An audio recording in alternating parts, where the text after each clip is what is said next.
Oke, kita mulai ya teman-teman ya. Assalamualaikum warahmatullahi wabarakatuh. Selamat malam teman-teman semua ya. Jadi kita lanjutkan lagi untuk pelatihan kebumian dari Katalis ya.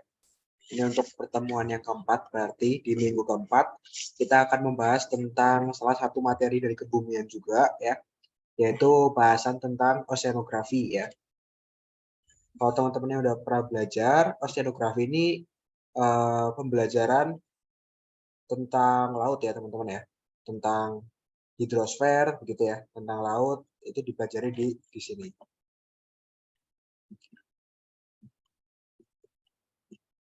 Nah, jadi kalau secara definisi dari ilmunya sendiri gitu ya, oceanografi itu berasal dari dua kata, ocean sama graphe ya, graphe atau graphene yang artinya menulis. Jadi ilmu ini tuh menulis tentang laut ya, mempelajari tentang laut. Ada oceanologi juga ya. Nah, jadi di ilmu oceanografi ini juga banyak cabangnya gitu ya. Ada yang fokus di kimia, fisika, biologi, geologi, dan meteorologi. Jadi ada pemecahannya lagi. Nah, untuk materinya, itu yang pasti yang pertama ada tentang samudra gitu ya. Dimana seperti yang kita tahu kan, di bumi kita ini samudra itu sangat luas ya. Meliputi 70%. 70% yang di bumi ini adalah berbentuk samudra.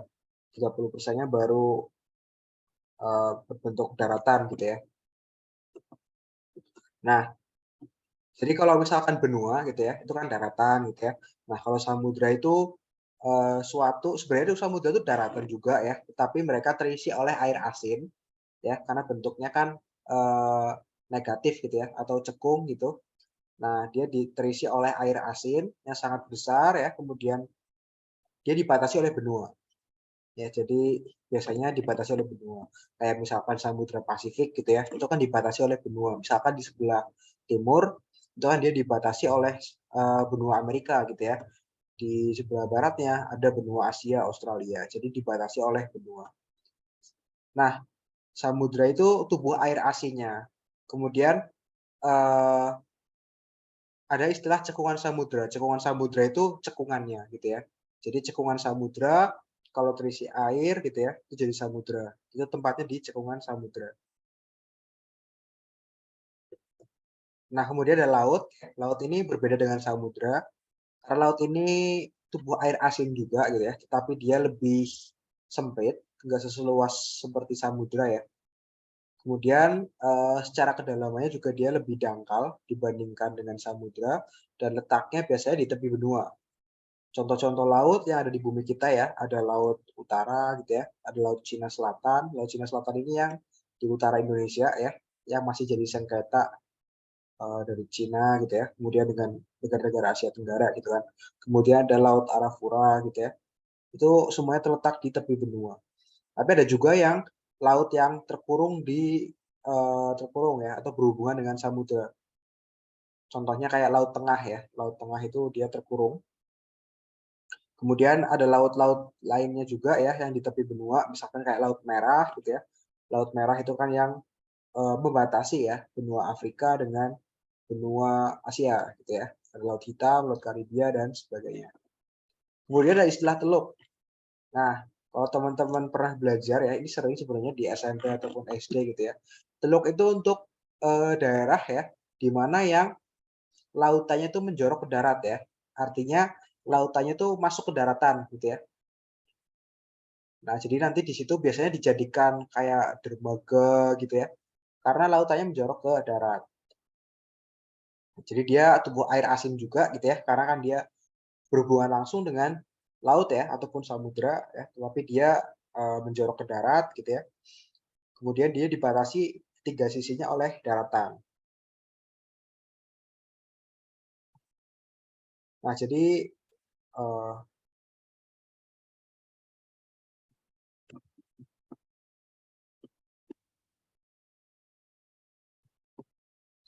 sebentar.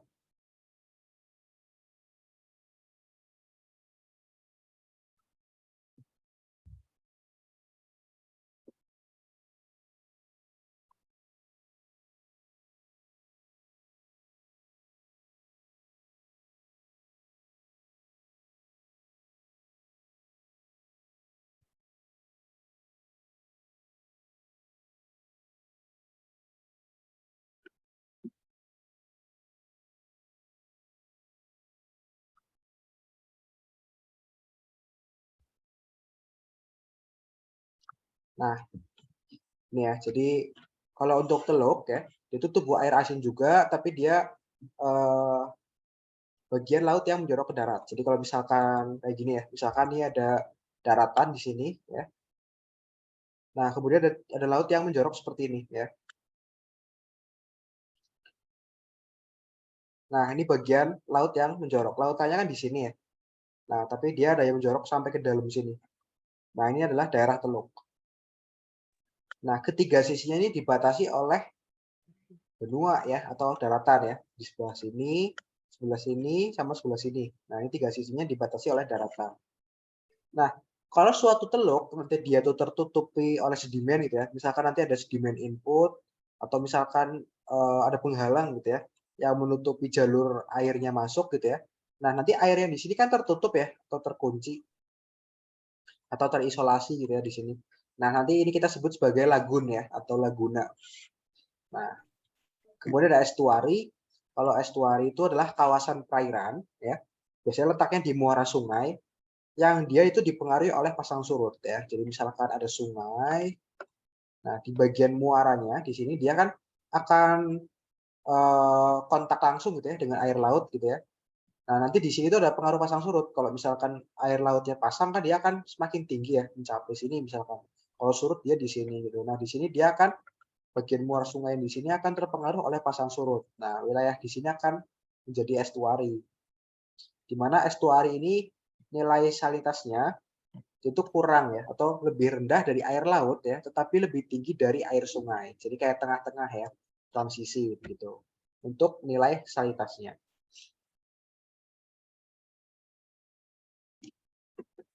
Nah, kemudian kalau misalkan ditanya dari mana sih ya asal usul air laut gitu ya, kok bisa dari semua planet yang ada di atas surya gitu ya, cuma bumi yang mengandung air saat ini. Untuk saat ini kan yang diketahui ada air kan baru di bumi gitu ya, dan masih ada pencarian lah. Kayak misalkan di planet lain apakah ada air gitu ya. Tapi yang udah ada airnya dengan jumlah yang banyak gitu ya, itu kan di bumi. Nah, dari mana asal air lautnya?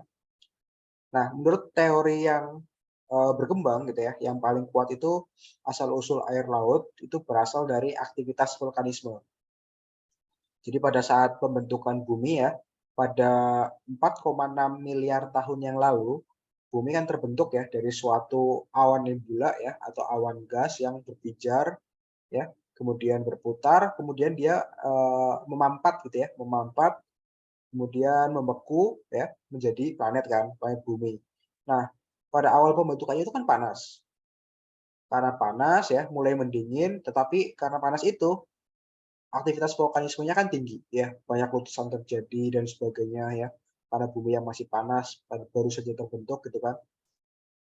Nah, dari proses vulkanisme tersebut ya, kalau teman-teman belajar dari proses vulkanisme masa sekarang, proses vulkanisme itu menghasilkan banyak ya, banyak banyak produknya gitu ya. Misalkan bisa aja batuan lontaran ya, bisa magma, lava gitu ya.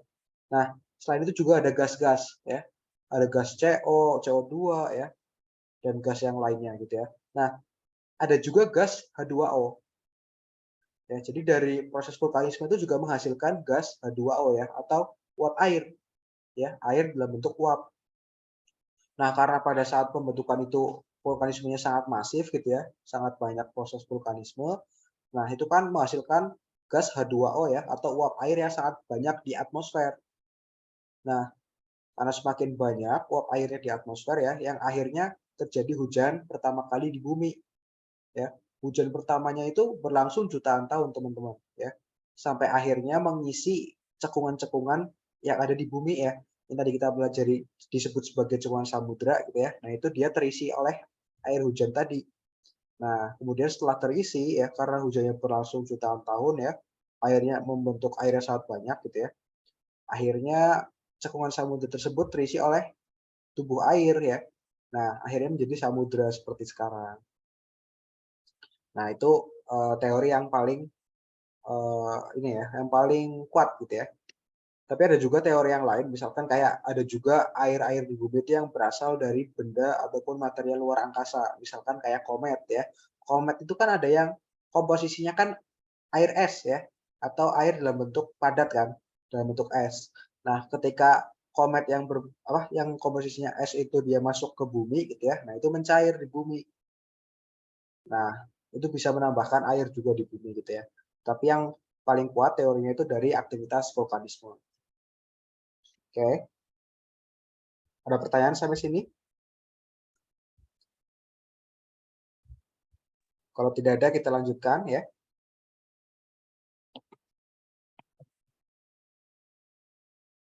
Nah, hubungan samudra bisa terbentuk ya karena adanya pengaruh tektonik lempeng ya. Ada pengaruh dari tektonik lempeng. Nah, ini kita sempat belajar tektonik lempeng ya pada pertemuan pertama di pembahasan geologi fisik gitu ya. Jadi lempeng di bumi kan saling bergerak ya, ada yang ke kanan, ke kiri, arahnya masing-masing, bergantung arus konveksinya ya. Nah, pada saat itu juga kita belajar kan tentang pembentukan samudra baru. Misalkan kalau misalkan ada pergerakan yang saling menjauh ya atau divergen gitu ya, itu kan akan memecah tuh. Kalau misalkan berdua dengan benua kan akan memecah ya. Istilahnya rifting membentuk samudra baru. Tapi kalau misalkan gerakan divergennya itu di samudra ya, ya tetap menjauh ya, tetapi yang disebut sebagai spreading ya, yaitu perluasan samudranya. Karena saling menjauh, samudranya semakin luas.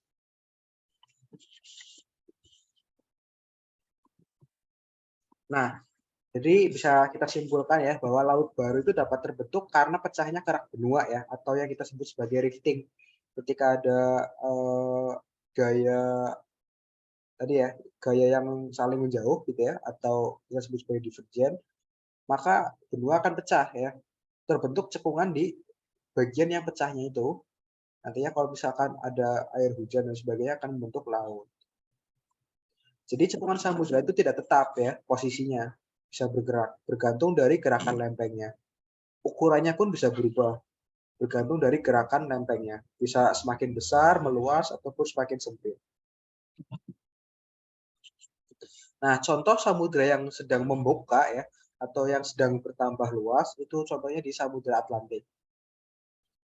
Samudra Atlantik itu di daerah Afrika dengan Amerika ya. Nah, itu kan zona divergen yang paling aktif ya, yang masih bergerak saling menjauh sampai sekarang. Nah, gerakan itu yang membuat Samudra Atlantik ini semakin luas ya, karena gerakan saling menjauh tersebut. Kemudian untuk contoh yang menutup ya atau samudra yang bertambah sempit itu di Samudra Pasifik. Samudra Pasifik itu yang membatasi Amerika dengan Asia ya. Di samudra terluas sekarang ya untuk sekarang. Karena nanti bisa juga akan digantikan ya karena Atlantik kan semakin luas. Pasifik semakin sempit ya. Nanti ya berganti ya yang luas akan Atlantik. Nah, tapi sejauh ini Pasifik yang paling luas ya, tetapi sedang menyempit ya karena lempeng di bawah Samudra Pasifik itu dia menunjam ya, menunjam ke arah lempeng Asia ya atau Eurasia juga ke lempeng Amerika ya di jalur Ring of Fire ya kan.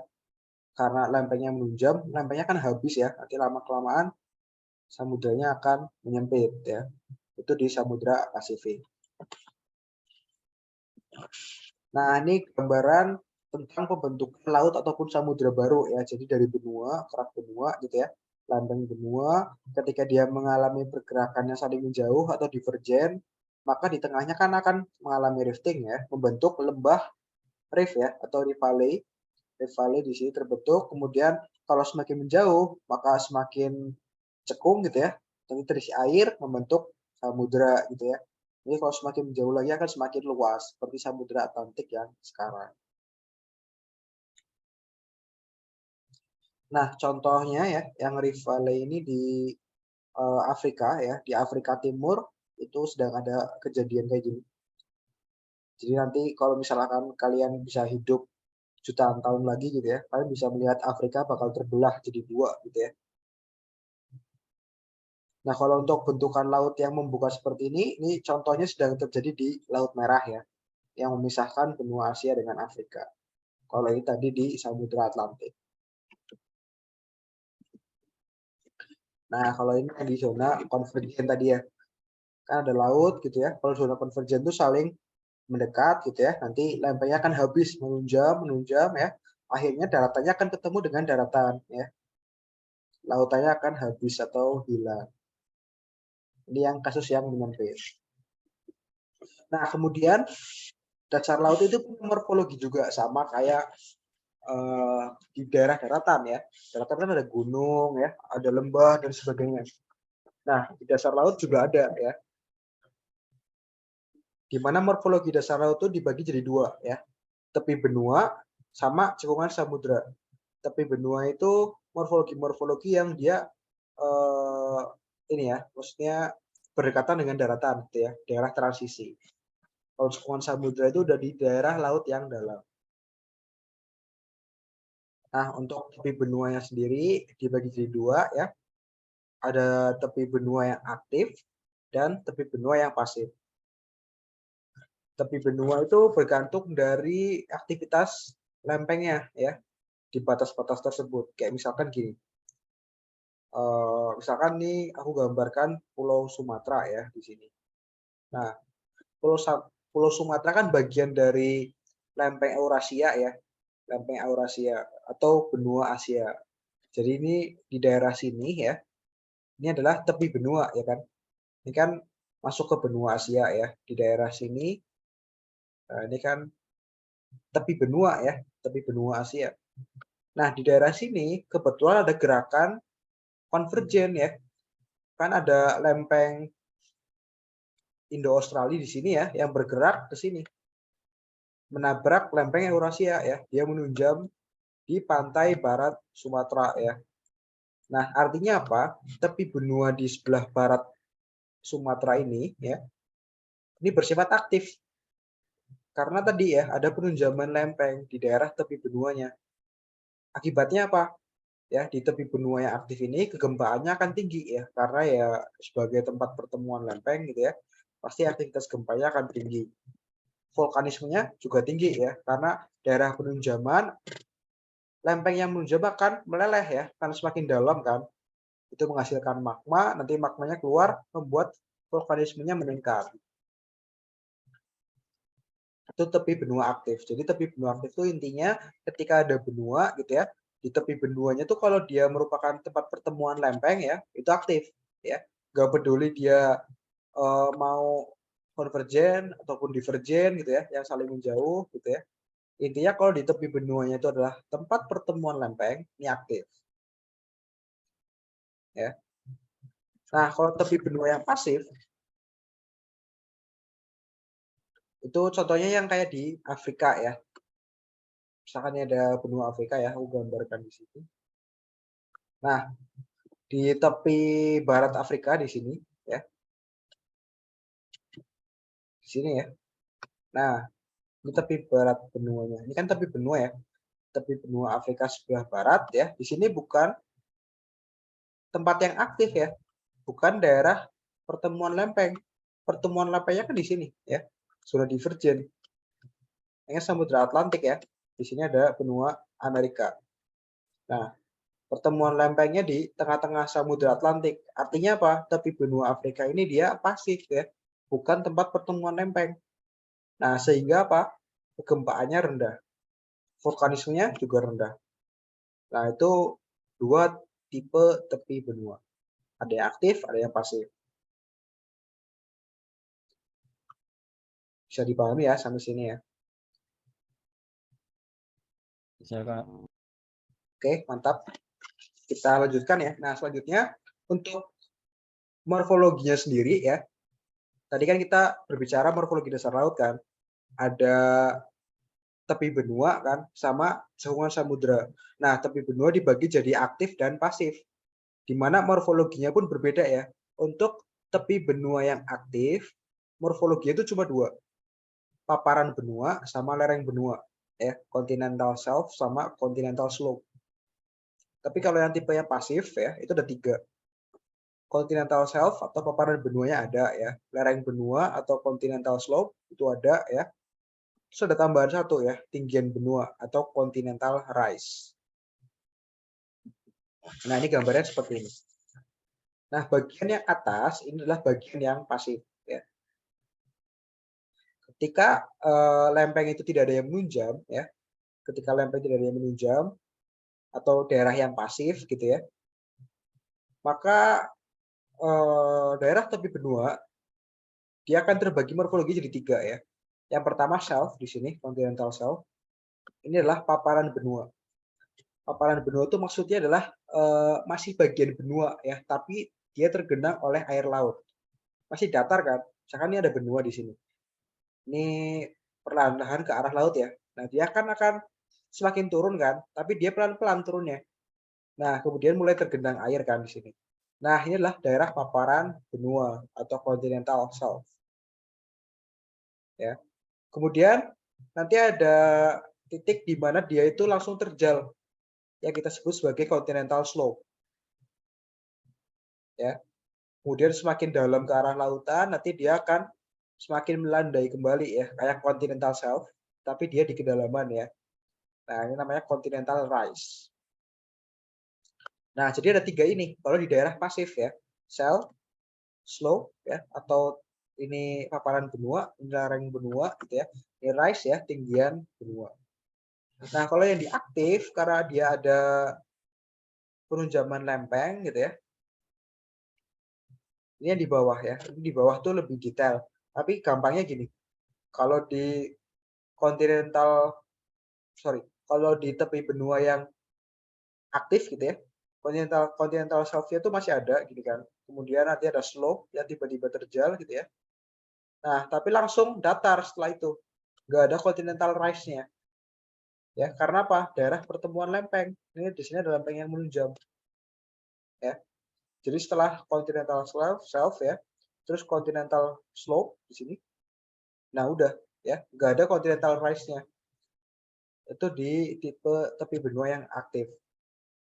Cuma ada 2, paparan benua sama lereng benua. Nah, kemudian langsung datar ya. Dilanjutkan oleh apa? Morfologi cekungan samudera. Kalau yang di pasif sini, dia setelah rise ya. Setelah rise terus datar, terus baru. Nah, ini adalah morfologi cekungan samudera. Tapi benuanya cuma sampai sini, sampai rise. Kalau yang ini sampai slow. Nah, bisa dipahami? Saya Kak. Oke.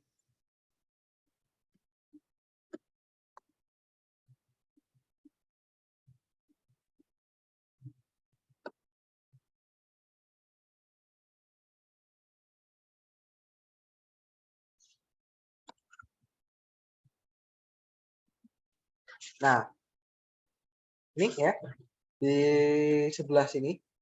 Ini kan ada continental shelf ya, kemudian ada slope, ada rise. Nah, ini berarti yang pasif gitu ya. Kalau misalkan dia langsung terjal kayak gini, kemudian langsung datar ya.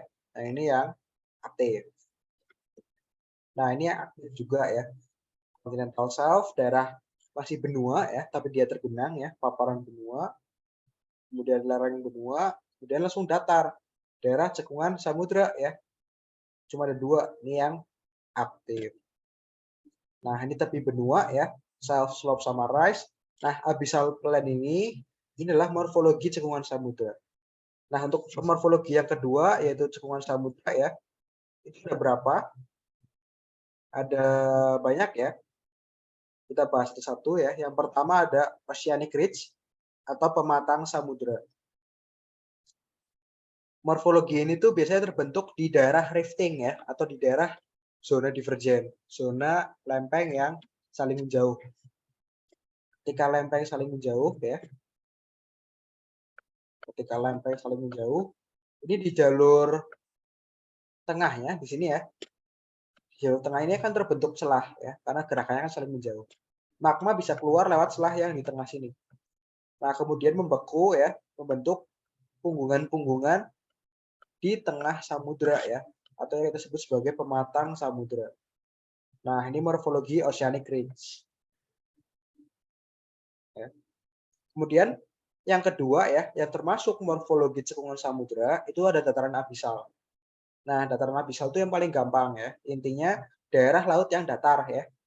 Jadi misalkan tadi dari tepi benua ya, kemudian nyampe ke cekungan samudra ya, terus datar ya, daerah dasar laut kan. Nah, morfologi datar ini kita sebut sebagai dataran abisal atau abyssal plain. Ciri-cirinya ya tadi ya, luas, datar ya, kemudian kedalamannya 4.000 sampai 5.000 meter sekitar ini ya. Kenapa dinamakan abisal ya datarannya? Karena kedalamannya yang segini ya. Karena kedalaman 4.000 sampai 5.000 itu termasuk ke dalam zona abisal ya. Nanti ada zona-zona laut ya. Nanti kita pelajari setelah ini. Nah, salah satu zona laut itu abisal ya, yang kedalamannya sekitar 4.000 sampai 5.000.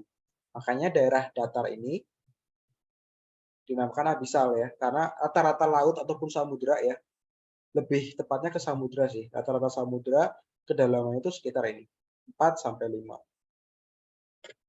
4.000 meter sampai 5.000 meter.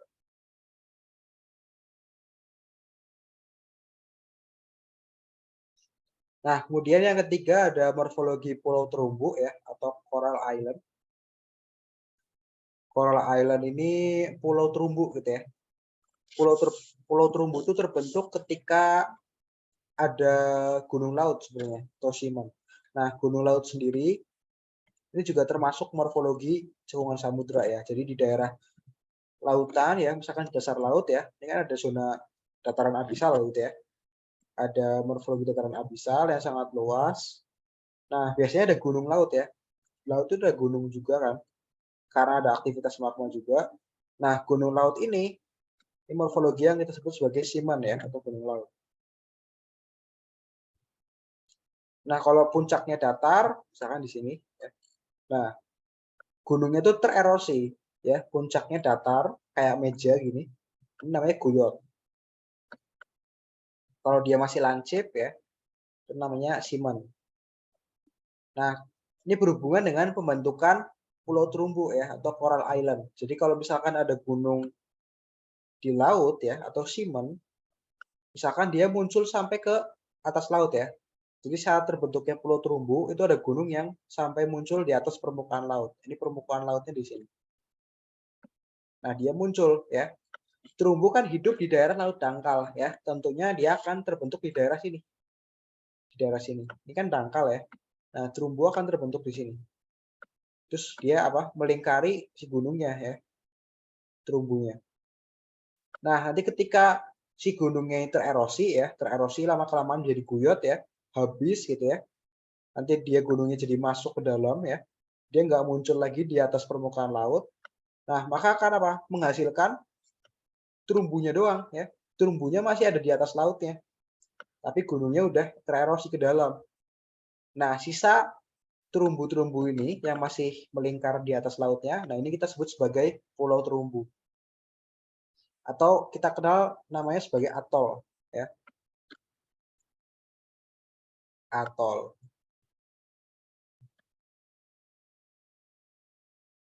Nah, kemudian kalau misalkan morfologi palung apa? Kalau palung itu terbentuk karena adanya penunjaman lempeng ya di daerah konvergen atau lebih tepatnya subduksi.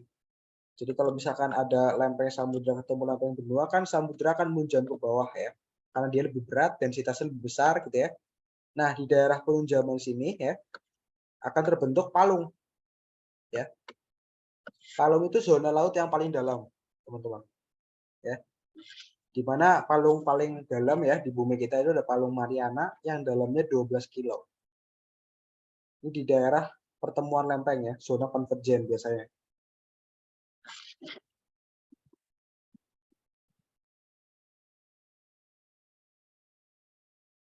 Nah, kemudian ada rangkaian pulau-pulau ya. Rangkaian pulau-pulau itu bisa terbentuk ya karena proses subduksi juga bisa ya, subduksi ataupun konvergen. Kalau misalkan terjadinya di laut ya. Jadi lempeng yang ketemu tuh lempeng samudra dengan lempeng samudra ya. Lempeng samudra ketemu lempeng samudra ya. Itu kan akan menghasilkan magma juga kan karena penunjaman. Nah, lempeng samudra yang menunjam itu yang umurnya lebih tua. Karena densitasnya sama-sama besar. Jadi yang lebih tua dia akan menunjam gitu ya. Nah, nanti tetap ada aktivitas vulkanisme ya, karena penunjaman kan semakin ke dalam ke bumi semakin panas. Lempeng yang menunjam akan habis ya. Nah, ketika dia habis, meleleh gitu ya, membentuk magma, magmanya keluar, membentuk gunung-gunung di atas samudranya. Nah, ini kita sebut sebagai rangkaian pulau-pulau ya. Nah, ini beberapa macam morfologi untuk cekungan samudra. Jadi kalau misalkan di morfologi tepi benua itu cuma ada 3 ya, mentok: continental shelf, slope, sama rise gitu ya. Kalau di cekungan samudra itu ada banyak, ada pematang samudra, dataran abisal, pulau terumbu, kalung, gunung laut, guyot, dan rangkaian pulau-pulau. Oke, sampai sini ada pertanyaan?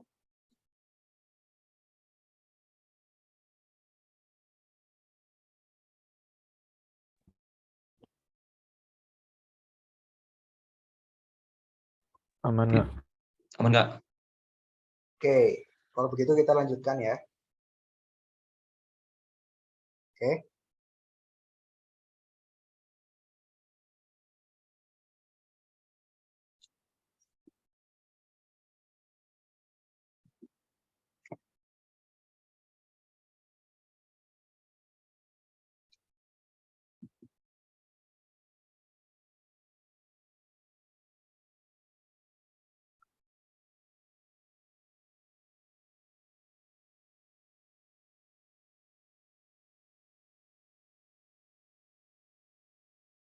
Nah, ini gambaran morfologi dasar lautnya ya di sini. Nah, ini di daerah subduksi ya, ini terbentuk palung ya atau trench di sini. Ini zona laut yang paling dalam di sini. Nah, ini ada gunung laut ya atau Simon. Kalau yang puncaknya datar, ini namanya Guyot di sini. Kemudian ini ada zona divergen ya. Ini yang kita sebut sebagai pematang samudra ya atau mid oceanic ridge di sini. Karena di zona yang saling menjauh ya, magma akan keluar lewat tengahnya ya karena terbentuk selat. Dan di sini terbentuk pematang tengah samudra ya. Nah, ini beberapa morfologinya. Nah, kemudian laut itu ada sedimen ya. Di laut ataupun di samudra itu ada input sedimen. Sedimen itu ya kayak partikel-partikel gitu ya, kayak pasir gitu ya, berukuran pasir atau kerikil gitu ya. Nah, itu kan ada yang masuk ke laut. Nah, dia dibagi jadi 5 ya. Sedimen laut berdasarkan asal usulnya itu ada 5 macam.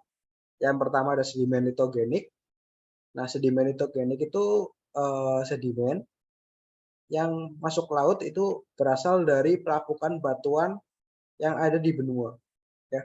Di benua ada batuan, batuannya itu lapuk ya, terkena panas, misalkan karena pelapukan fisika gitu ya, atau pelapukan kimia karena hujan asam gitu misalkan ya. Intinya kan ada pelapukan, batuannya kan akan berubah ukuran ya, lapuk menjadi lebih kecil. Nah, ketika terbawa oleh sungai, dia masuk ke laut ya, nah maka akan jadi sedimen laut, tapi jenisnya yang litogenik.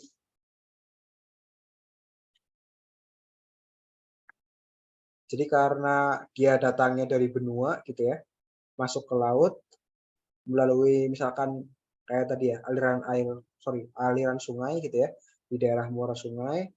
Nah, dia akan masuk ke laut.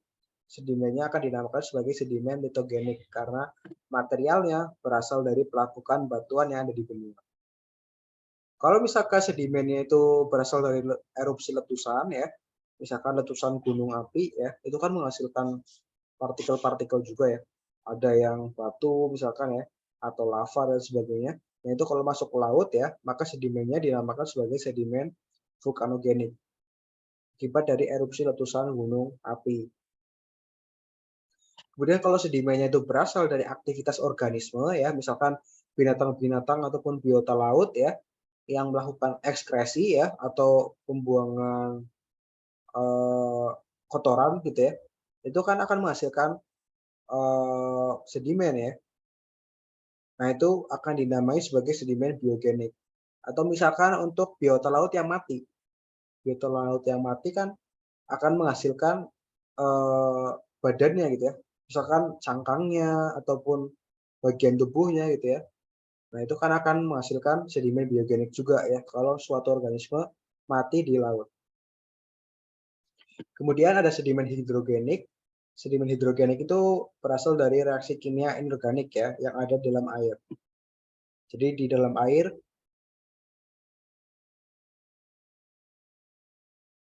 ada reaksi kimia gitu ya. Reaksi kimia itu menghasilkan unsur-unsur terlarut gitu ya.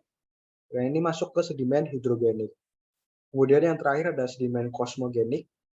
Kalau ini sedimen itu berasal dari luar angkasa. Contoh misalkan ya, ada meteor jatuh gitu ya. Nah, meteor jatuh misalnya jatuhnya ke laut. Nah, itu akan jadi sedimen laut kan. Yang kita namai sebagai sedimen kosmogenik ya, karena hasil dari luar angkasa. Nah, jadi sedimen laut bisa dari 5 hal ini ya.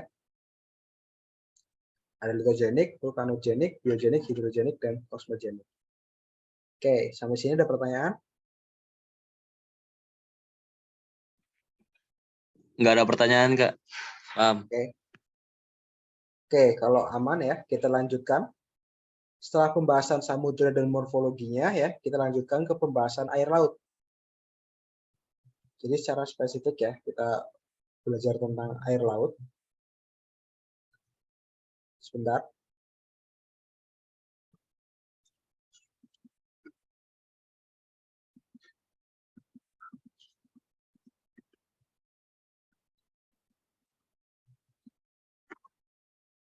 Nah, ketika kita belajar tentang air laut ya, kita akan belajar tentang karakter-karakter umum yang dimiliki oleh si air laut ya. Karakter umumnya itu ada apa aja ya. Contoh karakter air laut tuh kayak suhunya gitu ya. Nah, ini adalah karakter air laut. Ada temperatur ya atau suhu, ada salinitas ya. Salinitas ini kadar garam gitu ya. Kemudian ada densitas. Densitas itu kerapatan atau massa jenis sama ya. Kemudian ada suara di laut, kemudian sinar di laut dan warna laut. Ini karakter umum yang biasanya kita pelajari gitu ya. Ketika kita berbicara tentang air laut. Nah, yang pertama adalah temperatur. Temperatur samudera ya, permukaan samudera terutama itu akan berubah gitu ya suhunya bergantung pada 3 hal ya. Yang pertama radiasi sinar matahari. Ini sebagai sumber utama ya. Ketika radiasi sinar matahari itu optimal ya atau maksimum, maka suhu permukaan samudera akan panas. Ya, ketika mataharinya itu menyinari secara optimum. Misalkan kondisi langitnya cerah gitu ya, tidak ada awan yang menutupi pancaran sinar matahari. Nah, makanya permukaan samudranya akan lebih panas ya dibandingkan dengan ketika kondisi atmosfer yang banyak awan. Ketika awannya banyak kan akan menghalangi pancaran sinar matahari ke lautan ya atau samudera. Nah, itu faktor yang pertama, radiasi sinar matahari. Faktor yang kedua itu konduksi panas dari atmosfer. Jadi panas yang ada di atmosfer itu kadang terkonduksikan gitu ya. Konduksi itu kan transfer panas ya. Transfer panas tidak disertai oleh perpindahan partikelnya gitu ya dengan menggunakan perantara. Nah, perantaranya apa? Ya atmosfer gitu ya. Panasnya disalurkan ke permukaan samudera ya dengan cara konduksi. Nah, itu bisa membuat samudera menjadi panas juga.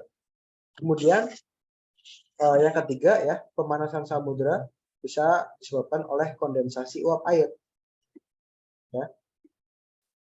Uap air itu kan dia dalam bentuk gas ya, teman-teman ya. Kalau misalkan teman-teman merubah air menjadi gas ya, itu kan kita mendidihkan ya, teman-teman ya. Nah, mendidihkan itu kan berarti si air yang kan dia menyerap kalor ya, menyerap kalor yang akhirnya membuat yang awalnya dia cair gitu ya, jadi gas gitu ya. Karena dia membutuhkan energi, menyerap kalor ya, supaya dia berubah jadi gas gitu ya. Makanya kita panaskan. Nah, kebalikannya, kalau kondensasi itu kan dia pengembunan gitu ya, perubahan gas ke cair ya. Nah, kebalikannya, kalau misalkan cair ke gas itu dia membutuhkan kalor ya, menyerap kalor. Kalau misalkan kondensasi, ini dia tuh melepaskan kalor ya. Nah, akibatnya apa ya? Ini bisa menyuplai panas ke permukaan samudera ya dengan kondensasi uap air. Jadi uap air yang mengalami kondensasi ya mau berubah menjadi cair kembali ya. Nah, itu kan melepaskan kalor, melepaskan panas. Nah, itu akan tersalurkan ke samudra ya, yang menyebabkan apa? Temperaturnya bisa berubah. Nah, kebalikannya apa kalau misalkan temperatur samudra itu mendingin? Yang pertama, radiasi balik dari permukaan samudra. Jadi ada radiasi sinar matahari, ada juga yang dipantulkan kembali oleh permukaan samudra. Kemudian kalau permukaan samudra mendingin ya, itu bisa juga jadi ini akibat dari proses konduksi panas balik juga ya. Ada konduksi panas dari atmosfer, ada juga dari samudra ya ke atmosfer, konduksi panas balik. Kemudian yang ketiga evaporasi. Nah, evaporasi ini yang perubahan ya dari cair ke gas ya, menguap gitu ya gampangnya. Nah, hal ini yang dia tuh menyerap panas ya, menyerap kalor karena dia butuh energi gitu ya, butuh energi untuk mengubah sifat zatnya yang dari cair menjadi gas gitu ya. Nah, ini menyebabkan apa? Panas-panas ataupun kalor di sekitarnya diserap gitu ya. Nah, akhirnya permukaan samudranya akan mendingin. Nah, itu untuk pembahasan temperatur air laut. Sebentar ya.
Nah, selanjutnya setelah temperatur ya. Oh, masih lanjutannya ya. Di sini tadi kita sempat mention ya bahwa temperatur air laut itu sangat bergantung pada radiasi matahari ya. Ini adalah sumber ataupun faktor utama. Nah, kemudian untuk radiasi matahari sendiri ya, itu pancaran dari sinar matahari langsung ya. Dimana yang sampai ke bumi biasanya kita sebut sebagai insolasi ya. Insolasi itu kepanjangan dari incoming solar radiation ya, yaitu total radiasi sinar matahari ya yang diserap oleh atmosfer dan diteruskan ke permukaan bumi. Di mana nilai insolasi ataupun radiasi matahari yang sampai ke bumi ini ditentukan oleh dua hal ya. Yang pertama posisi lintangnya. Jadi kalau misalkan lintangnya itu rendah ya, misalkan lintang 0, 10 gitu ya. Nah, itu insolasinya tinggi. Karena dia kan tegak lurus gitu ya dengan arah pancarannya. Jadi langsung menerima pancaran dari matahari. Sementara kalau misalkan di daerah kutub ya, di lintang tinggi, itu pancaran dari radiasi mataharinya kan semakin sedikit ya, karena kan dia menyudut tegak lurus ya. Dia posisinya kan di atas. Kalau yang khatulistiwa kan langsung gitu ya, dia kan di sebelah barat timur gitu ya. Jadi kalau misalkan aku gambarkan di sini ya, ini misalkan bumi ya, ini ada matahari di sini. Nah, pancarannya ini kan akan datang langsung ya mengarah ke khatulistiwa. Makanya posisi lintang 0 derajat ya sampai misalkan 30 derajat ya, yang lintang-lintang rendah itu dia akan lebih banyak radiasinya dibandingkan dengan daerah kutub. Daerah kutub ini dia menyudut ya, pancarannya kan ke sana ya, jadi tinggal langsung ke sini. Makanya dia akan sedikit radiasi mataharinya. Kemudian dipengaruhi juga yang kedua oleh posisi bumi terhadap mataharinya. Seperti yang kita tahu ya, bumi kan bergerak mengelilingi matahari ya, atau kita sebut sebagai revolusi bumi. Nah, misalkan buminya pada kondisi aphelion gitu ya, pas lagi jauh, maka insolasinya akan sedikit ya dibandingkan dengan pas bumi jaraknya dekat dengan matahari ya, atau pas kondisi perihelion. Nah, itu dia akan lebih banyak insolasinya. Jadi ada pengaruh juga dari posisi bumi terhadap mataharinya ya, dari gerakan revolusi buminya sendiri. Nah, itu dua hal yang mempengaruhi radiasi sinar matahari. Nah, kemudian faktor air laut yang kedua itu ada salinitas ya. Untuk salinitas ini adalah ukuran untuk mengukur kandungan garam yang ada dalam air laut ya, atau kadar garamnya gitu ya. Di mana satuan dari salinitas ini adalah per mil ya. Per mil itu kayak gini. Kalau persen kan per 100 ya, kalau per mil ini per 1000. Di mana untuk definisinya sendiri ya, salinitas itu berapa gram ion inorganik terlarut ya per 1 kilogram air laut dikali 1000. Itu untuk menghitung nilai salinitasnya gitu ya. Jadi berapa sih gram ion total inorganik terlarutnya gitu dalam 1 kilogram air laut ya. Jadi kita ngambil sampel misalkan air laut gitu ya, kita ambil pakai ember sebanyak 1 kilo gitu ya. Nah, terus kita hitung ya, ada berapa gram ion inorganik terlarutnya ya. Misalkan kayak apa? NaCl, KCl, nah itu dihitung ion-ionnya. Cl-, Na+ itu dihitung semua ya. Kemudian per 1 kilo dikali 1000 ya. Nah, itu adalah nilai salinitasnya. Nah, ion-ion yang biasanya mempengaruhi nilai kadar garam itu ada Cl-, Na+, Mg2+, SO42-, Ca2+, K+, dan lain sebagainya. Ini yang dominan. Yang paling banyak itu Cl-. Ya, kenapa Cl- paling banyak ya? Nah, kalau misalkan kita pernah belajar kimia ya, itu kan garam itu rumus kimianya NaCl, bener nggak? NaCl kan. Kalau misalkan dia terpecah, itu kan akan jadi Na plus Cl-, ya. Nah, kenapa yang banyak tuh Cl-, bukan Na plusnya? Nah, karena Cl- itu lebih banyak bereaksi dengan unsur lain, ya. Jadi nggak cuma sama Na, ya. Dia bisa jadi KCl, NaCl, ya. Jadi ada pasangan-pasangan yang lain. Makanya Cl- ini akan lebih banyak ya. Ada Cl- pecahan dari Na, ada dari K ya. Nggak cuma dari Na. Sementara Na ya dari Cl doang pecahannya. Makanya Cl itu yang paling banyak. Ion yang di laut ya. Itu Cl- paling banyak disusul oleh Na+. Nah, kemudian yang lain di bawahnya gitu ya. Kemudian faktor apa yang mempengaruhi nilai salinitas ini ya? Faktor yang paling berpengaruh adalah dua ya, evaporasi dan presipitasi. Evaporasi itu penguapan. Jadi kalau misalkan penguapannya tinggi ya, itu kan berpengaruh ya. Penguapannya rendah juga berpengaruh. Logikanya gini, misalkan teman-teman bikin kopi ya. Kopi satu saset ya, misalkan apa? Kopi luwak gitu ya. Satu saset dituang semua ke gelas. Bandingkan dengan misalkan di 2 gelas gitu ya. Satu saset di gelas pertama, satu saset di gelas kedua. Misalkan di gelas pertama, airnya diisi setengah gelas. Di gelas kedua dia full airnya. Yang lebih pahit yang mana? Pasti yang pertama ya, yang airnya lebih sedikit. Nah, itu sama dengan nilai salinitasnya ya. Ketika terjadi evaporasi, air kan menguap ya. Jumlah air di samudera ataupun laut kan akan berkurang karena menguapkan. Nah, ketika airnya semakin sedikit ya, karena penguapan, nah maka kadar garamnya akan naik. Ya, sama kayak kopi tadi. Nah, kebaliknya kalau misalkan presipitasi ataupun terjadi hujan gitu ya. Nah, itu kan menambahkan air ya. Kalau airnya kebanyakan apa? Kopinya akan nggak terasa ya. Ah, kopinya nggak pahit gitu. Karena kebanyakan air. Sama kayak laut juga. Kalau hujannya banyak ya nggak asin ya. Artinya apa? Presipitasi akan menyebabkan nilai salinitas akan turun. Ya, evaporasi bikin kadar garamnya naik, presipitasi bikin kadar garamnya turun ya. Itu dua faktor yang paling penting dalam karakter air laut salinitas ini ya. Jadi bergantung volume airnya sebenarnya. Kalau airnya banyak ya kadar garam yang dengan kadar garam yang sama ya, maka akan sedikit ya atau nilai salinitasnya itu rendah gitu. Kalau misalkan volume airnya berkurang gitu ya karena evaporasi, nilainya akan tinggi. Nah, ini terbukti di daerah subtropis ya, daerah Arab. Nah, ini yang ramai ini ya, Piala Dunia di Qatar gitu ya, di Arab Saudi, pokoknya di daerah Middle East gitu ya, daerah Timur Tengah. sama di daerah North Afrika gitu ya, kayak Maroko gitu juga. Itu di daerah situ kan gurun-gurun ya, gurun-gurun kering. Artinya apa? Evaporasinya tinggi. Nah, makanya apa? Di daerah laut-laut dekat sana, itu nilai salinitasnya akan tinggi-tinggi dibandingkan dengan nilai salinitas di tropis ya. Karena tropis kan ya hutan hujan ya, hujan basah ya, banyak presipitasi. Makanya di daerah-daerah Timur Tengah gitu ya, itu lebih banyak kadar garamnya gitu. Karena ya evaporasinya dominan, kering tanahnya gitu ya. Udah pernah hujan gitu. Akibatnya nilai salinitasnya akan paling tinggi ya di seluruh bumi. Nah, kalau di tropis itu sebenarnya penguapannya tinggi ya, karena kan apa? Incoming solar radiation atau insolasinya kan tinggi ya, tapi ya hujannya juga tinggi. Makanya nggak bakal setinggi di daerah subtropis ya kadar garamnya.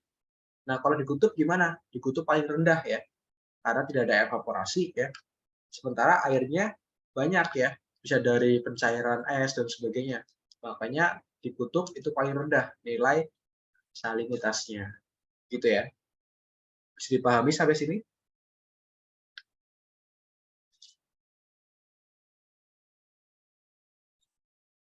Oke, kalau sudah bisa dipahami ya, kita lanjutkan. Nah, ini gambar dari nilai salinitas ya di bumi kita. Ini berdasarkan lintang ya. Jadi perlu teman-teman ketahui ya, nilai salinitas itu normalnya tuh antara 33 per mil ya sampai 36 per mil ya. Nggak nyampe 36, ya 34 sampai 35 lah. Itu rata-rata. Kalau udah di atas 35, itu artinya nilai salinitasnya itu tinggi. Ya. Contohnya di mana? Di lintang ini, lintang 20 ya, 20 selatan sama 20 utara ya, daerah subtropis. Yang tadi ya yang aku bilang, karena presipitasinya rendah, evaporasinya tinggi. Nah, ini makanya nilai salinitasnya itu tinggi ya. Kalau di daerah tropis di lintang 0, nah dia penguapan atau evaporasinya tinggi ya, tapi presipitasi itu juga tinggi ya, makanya dia rendah. Nah, di sini ya normal ya 34 sampai 35. Nah, di daerah kutub dia akan semakin menurun ya, entah itu kutub utara atau kutub selatan ya. Ini dia baru digambarkan sampai lintang 60. Nah, kalau lintang 90 semakin turun lagi ya, karena tadi tidak adanya penguapan ya, sementara airnya banyak. Nah, ini gambaran nilai salinitas di bumi ya, berdasarkan lintangnya. Nah, kemudian karakter air laut yang selanjutnya ada densitas. Kalau densitas itu kerapatan ya, atau sering dikenal juga sebagai massa jenis, di mana nilai densitas ini ditentukan oleh 3 variabel ya, yaitu salinitas, temperatur, dan tekanan. Nah, tekanan sendiri itu dia apa ya? Variabel itu sama dengan kedalaman ya. Karena apa? Semakin dalam ke dalam lautan gitu ya, semakin dalam, itu kan tekanannya semakin tinggi ya. Artinya apa? Ya sama aja gitu ya. Kalau kedalamannya bertambah ya tekanan bertambah. Jadi anggap aja satu gitu ya, satu kesatuan. Nah, jadi kita anggap 3 ya, salinitas, kemudian temperatur dan tekanan. Nah, kita bahas yang pertama ya, yaitu pengaruh dari salinitas ya. Salinitas ini kita gambarkan seperti ini ya. Densitas kan kerapatan ya. Oke, kata kuncinya itu densitas itu kerapatan, massa jenis ya, kerapatan. Misalkan gini, ada satu, misalkan ini ada sampel air laut ya, sampel air laut 2 ya di sini ya. Yang satu salinitasnya tinggi, yang satunya nilai salinitasnya itu rendah ya. Ketika kadar garamnya tinggi ya atau salinitasnya tinggi, artinya kan garamnya banyak ya. Sementara kalau yang salinitasnya rendah kan garamnya lebih sedikit ya. Lebih rapat yang mana? Yang kiri atau yang kanan?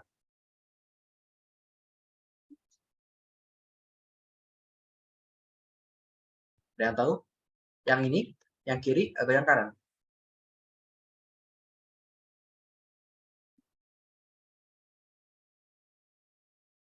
Kan lebih banyak garamnya di kanan ya. Sorry, di kiri ya. Salinitasnya kan tinggi di sini, kadar garamnya banyak. Artinya apa? Di sini lebih rapat dibandingkan dengan yang kanan. Nah, jadi dapat disimpulkan ya, ketika suatu air laut memiliki salinitas yang tinggi, densitasnya itu tinggi. Semakin rapat ya, karena kan garamnya semakin banyak. Nah, sekarang coba temperatur. Nah, temperatur itu kan dingin dan panas ya. Nah,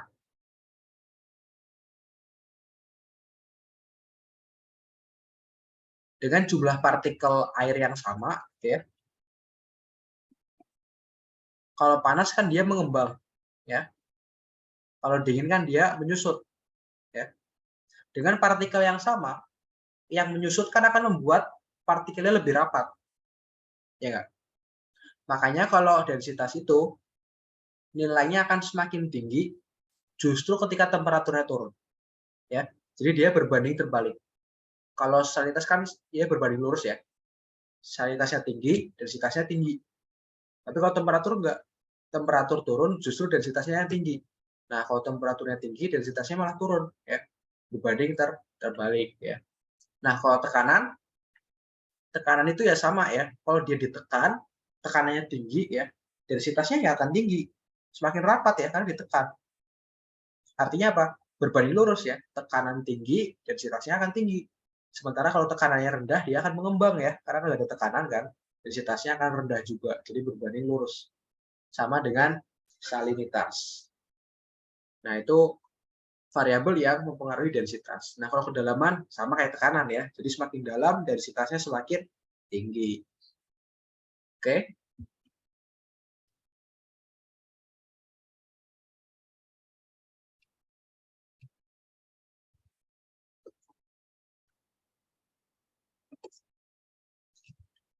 Nah, kalau ini variasi ketiganya ya. Dari nilai temperatur, salinitas sama densitas ya.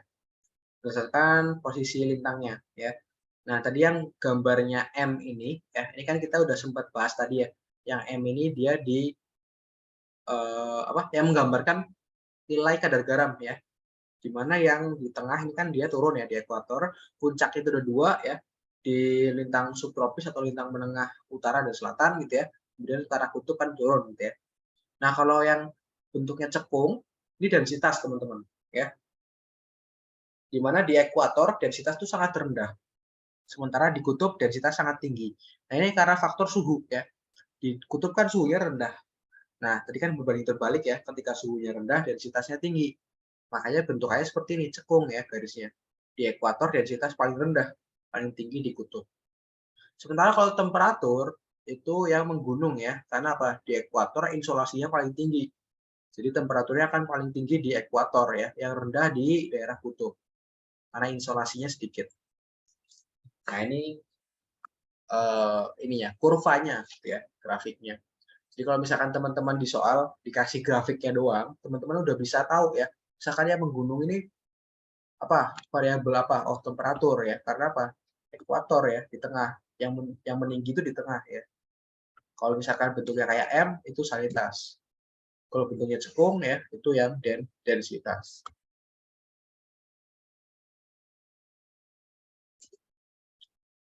Nah, kemudian ada lapisan-lapisannya ya. Kalau misalkan eh, di lautan gitu ya, itu kan ada permukaan laut ya atau permukaan samudra sampai ke dasar samudra ya. Nah, itu dibagi menjadi beberapa lapisan ya. Kalau berdasarkan temperatur itu lapisan paling atas ya antara 50 sampai 200 meter itu kita sebut sebagai lapisan campuran. Ya, suhunya biasanya dia semakin ke dalam semakin turun ya, tetapi sedikit demi sedikit. Nah, kemudian baru ya di atas 2000 meter sampai 1000 meter itu suhunya akan berkurang drastis ya. Kita sebut sebagai termoklin. Termoklin itu zona ya di mana suhu berkurang drastis ya, berkurang secara cepat. Itu namanya termoklin. Kemudian setelah 1000 meter itu masuk ke zona dalam. Itu pembagian wilayah air laut ya berdasarkan karakter-karakter ini. Kalau misalkan salinitas ya itu sama. Bagian atas itu lapisan campuran ya 50 sampai 100 meteran gitu. Kemudian titik di mana nilai salinitas itu berubah secara drastis ya, itu namanya haloklin. Jadi beda nama aja. Kalau misalkan di temperatur itu namanya termoklin, kalau di kadar garam namanya haloklin. kemudian zona dalam gitu ya. Nah, kalau berdasarkan densitasnya, itu lapisan atas ya, paling atas, kemudian zona ataupun wilayah yang densitasnya berubah secara drastis, itu kita sebut pycnocline ya, beda nama lagi. Kemudian baru zona dalam. Jadi bedanya di tengah-tengah ini. Ya, perubahan temperatur, salinitasnya dan densitasnya itu namanya beda-beda. Nah, ini perubahannya itu di kedalaman itu biasanya drastis ya. Makanya namanya clean ya. Clean itu kan kemiringan ya. Jadi kalau misalkan awalnya perubahan suhu, misalkan suhunya itu berubahnya sedikit-sedikit gitu ya, kemudian tiba-tiba drastis gitu ya. Nah ini kan dia miring ya, namanya clean ya. Kalau di temperatur thermocline, ini halocline di salinitas ya, kemudian pycnocline di densitas.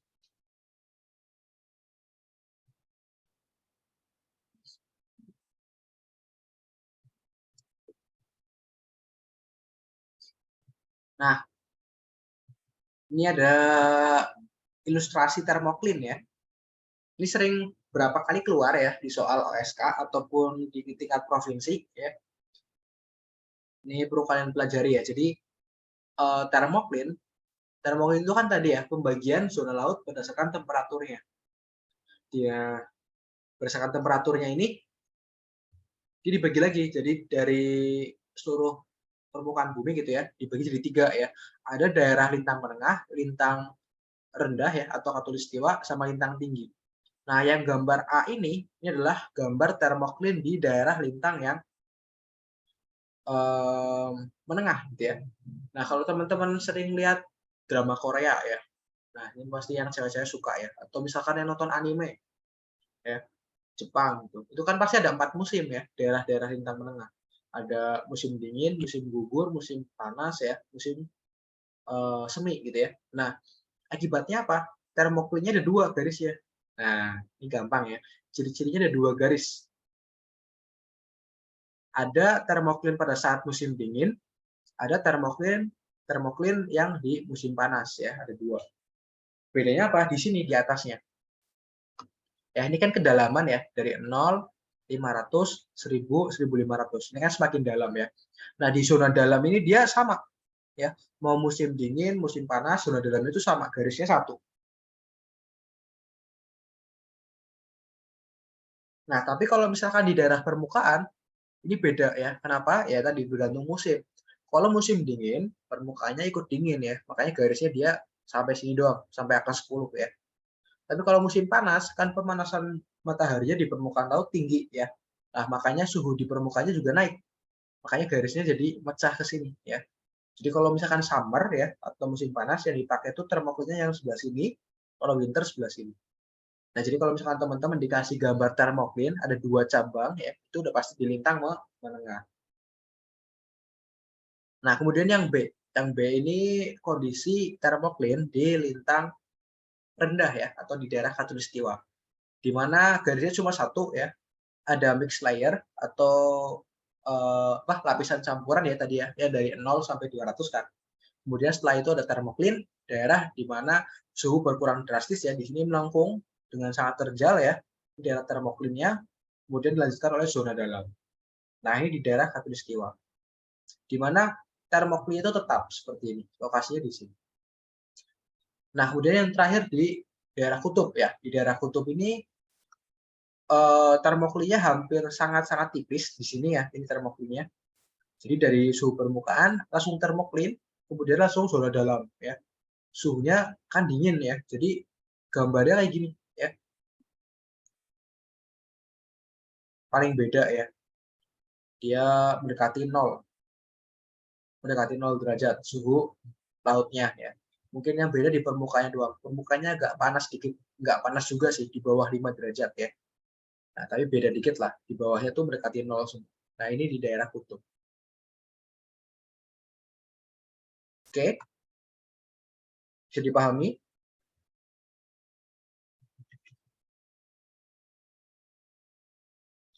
Oke, kalau bisa dipahami selanjutnya ya. Nah, kalau ini nilai salinitas ya. Kalau nilai salinitas ini dibagi menjadi berdasarkan samudranya ya. Yang paling kiri ini Atlantik, yang tengah Pasifik, yang paling kanan ini daerah tropis. Ini nilainya salinitasnya itu dari 33 sampai 37 ya, seperti biasa.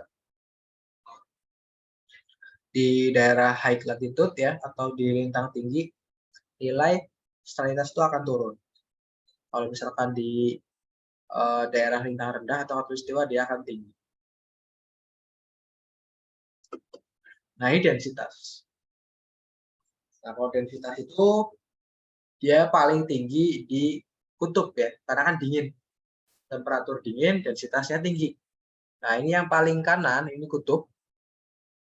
Nah, yang titik-titik ini, ya, yang titik-titik ini adalah Pycnocline ya, yaitu zona di mana densitasnya itu berkurang secara drastis ya, di Pycnocline, sini. Nah, kemudian sini, ini di ekuator ya, di daerah ekuator. Ekuator itu densitas permukaannya sangat rendah ya, paling rendah. Sampai ke sini, di bawah 1024. Nah, semakin ke dalam, kemudian dia mencapai Pycnocline ya, kemudian zona dalam. Kemudian yang ini tropis. Tropis itu daerah menengah ya. Di sini anggap aja tropis itu subtropis di sini. Jadi di permukaan itu densitasnya menengah ya, nggak terlalu rendah kayak ekuator, di atas 1025 masih. Kemudian Pycnocline, kemudian zona dalam. Nah, ini gambaran kurva ataupun grafik densitas ya, secara vertikal. Nah, kemudian karakter umum air laut yang keempat ya, itu ada suara. Di mana suara di laut ini ditentukan oleh beberapa faktor ya, oleh temperatur, kemudian salinitasnya juga berpengaruh ya, dan tekanan. Nah, kemudian ada 3 zona kecepatan suara ya, pada profil secara vertikal di lautan. Nah, yang di pertama ya, zona paling atas gitu ya, itu zona permukaan, di mana zona permukaan ini kedalamannya 100 sampai 150 meter. Kecepatan suara di zona ini tuh meningkat dengan bertambahnya kedalaman. Kemudian dilanjutkan oleh zona tengah. Zona tengah itu lanjutan dari zona permukaan ya, dari 150 meter sampai 1.500. Kecepatan di zona tengah ini justru berkurang karena berkurangnya temperatur. Ya, kan semakin ke dalam lautan ya, itu kan temperaturnya semakin dingin karena ada termoklin gitu ya. Nah, itu membuat kecepatan suara itu berkurang. Kemudian yang ketiga zona bawah. Zona bawah itu lebih dari 1.500 meter. Nah, walaupun semakin ke bawah itu sebenarnya suhunya semakin dingin gitu ya, tapi justru kecepatan suara itu naik. Karena apa? Tekanannya juga tinggi ya. Ketika tekanan tinggi, itu kecepatan suara akan naik ya. Nah, di zona bawah itu yang mengontrol lebih besar itu tekanan. Karena tekanannya tinggi ya di zona bawah, akhirnya kecepatan suaranya tinggi. Jadi dari zona permukaan, kecepatannya awalnya tinggi, kemudian berkurang di zona tengah, kemudian meningkat kembali di zona bawah.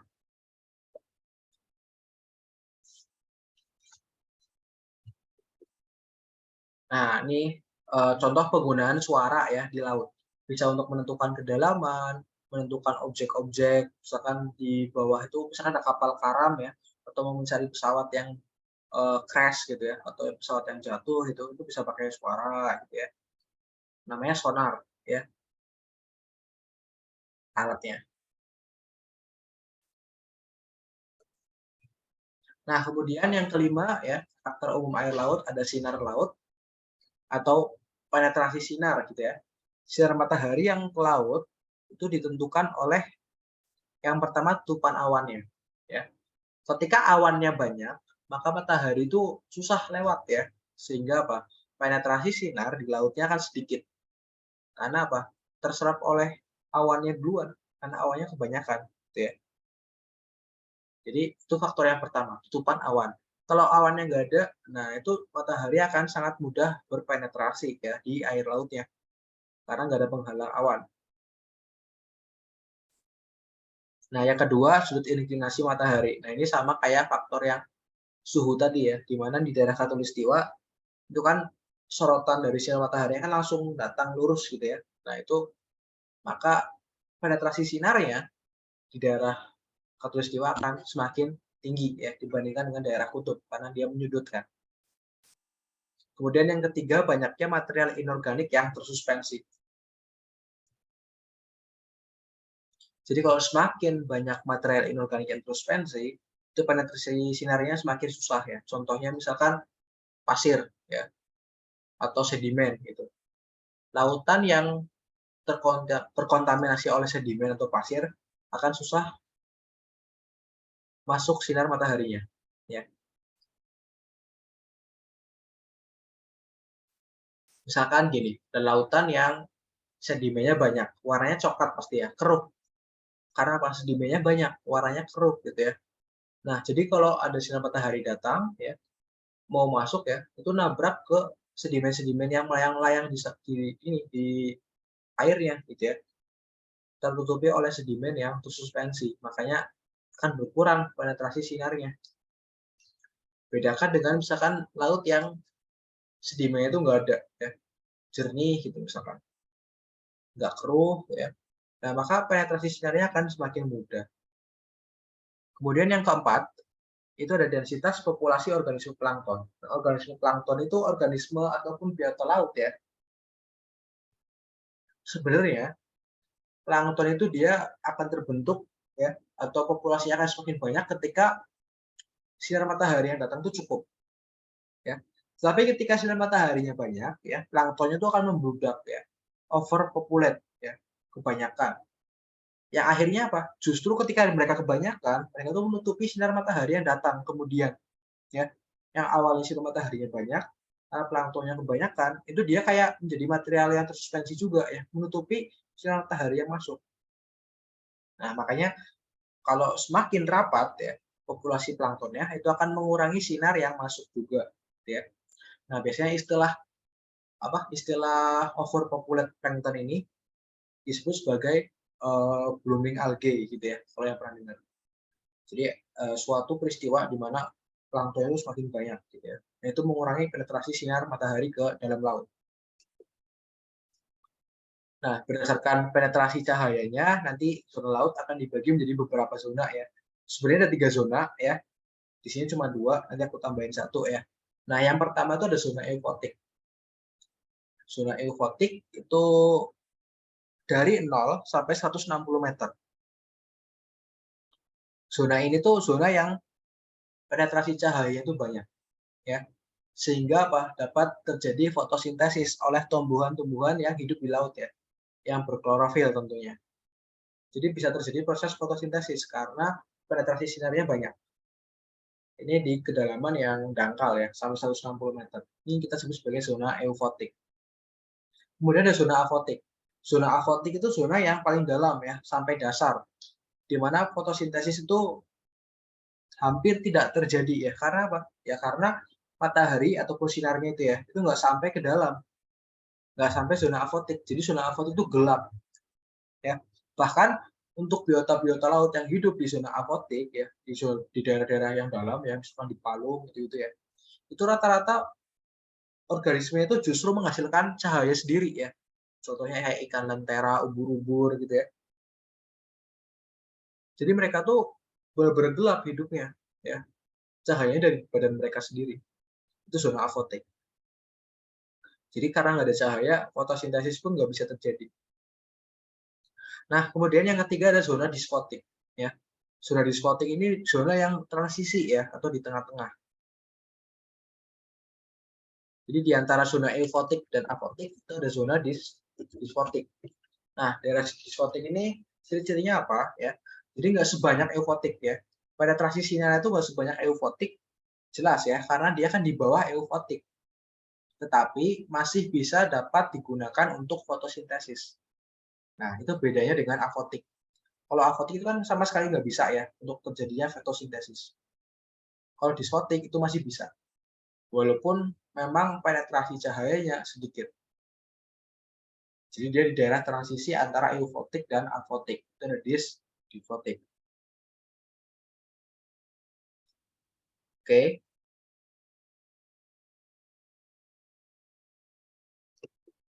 Nah, kemudian ya, selanjutnya ada warna laut. Kalau warna laut itu, tahulah ya, warna laut itu warna biru gitu ya. Nah, apa yang menentukan warna laut ya? Yang pertama, hamburan sinar oleh partikel tersuspensi.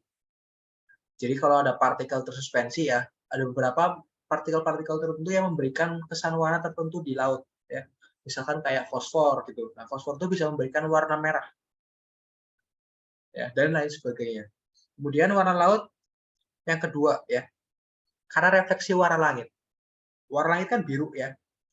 Nah, itu yang menyebabkan laut jadi biru juga, ya. Seolah-olah laut itu kayak kaca gitu, ya.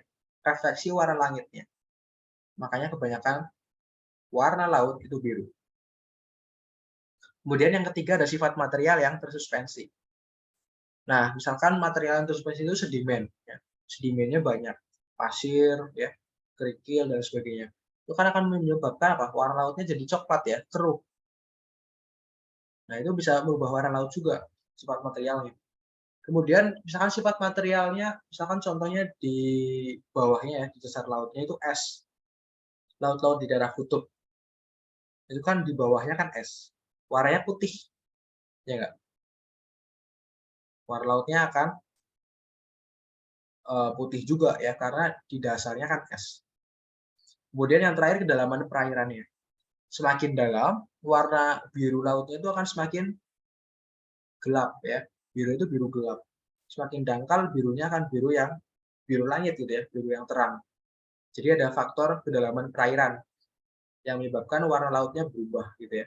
Semakin dalam semakin gelap, semakin dangkal semakin terang. Nah, 4 hal ini yang mempengaruhi warna laut.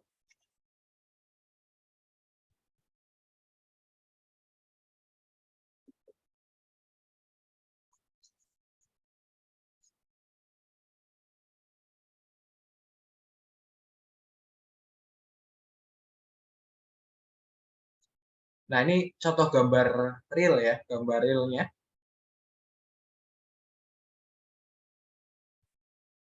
Di daerah yang dalam gitu, ya, itu warnanya itu birunya biru gelap. Semakin ke sini birunya biru toska gitu, ya, biru laut. Biru lautnya kurang, ya, kurang gelap. Ini sampai yang biru yang toska di sini, ya. Nah, ini berarti semakin dangkal tandanya. Nah, ini tadi, ya, peristiwa blooming algae, ya, atau blooming fitoplankton. Ketika planktonnya banyak gitu, ya, ini akan menyebabkan overpopulate, ya, sehingga apa? Menutupi penetrasi matahari yang datang.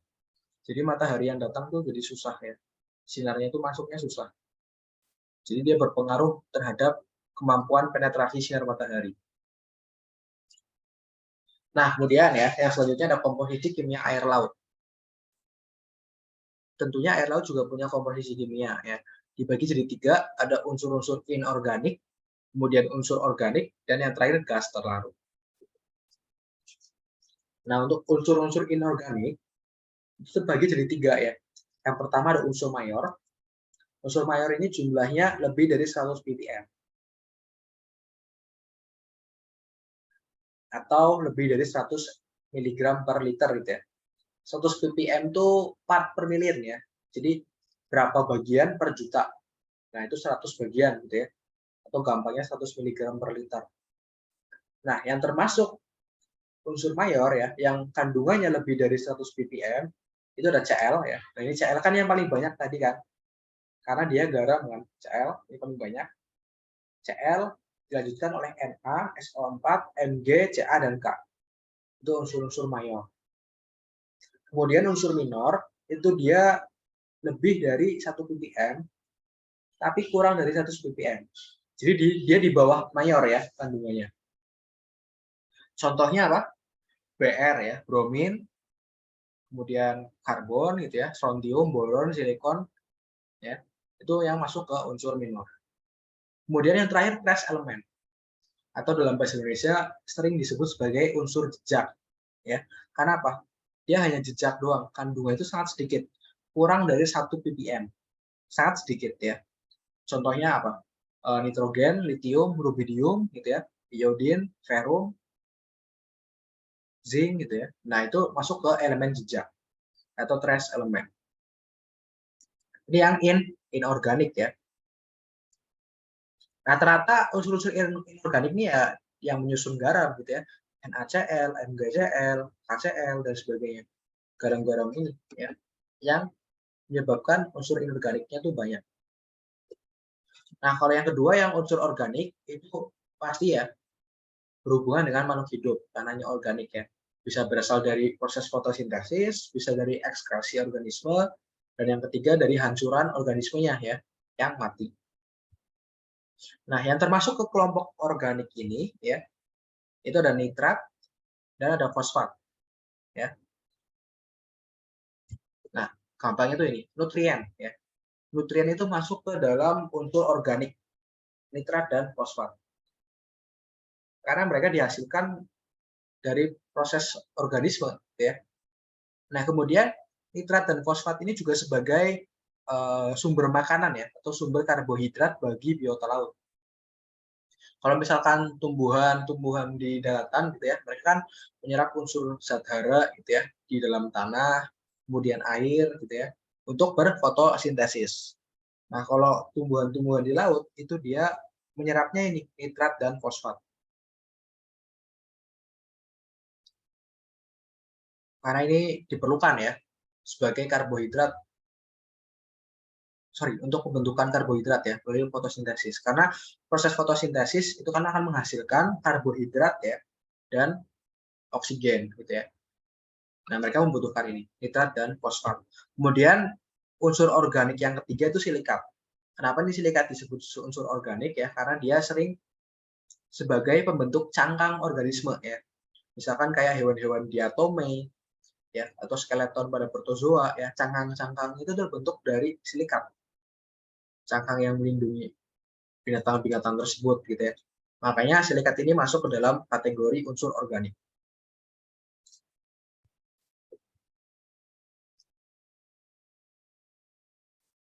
Nah, kemudian yang terakhir ada gas terlarut ya.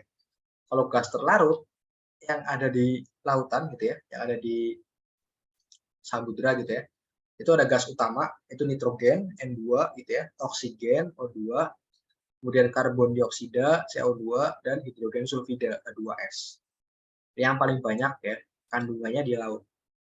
Gas-gas lain juga ada, tapi sedikit, kayak helium, neon, dan sebagainya. Paling banyak nitrogen juga ya, sama kayak di atmosfer. Atmosfer itu paling banyak nitrogen dan oksigen ya. Nah, di lautan juga sama. Nitrogen yang pertama, oksigen yang kedua.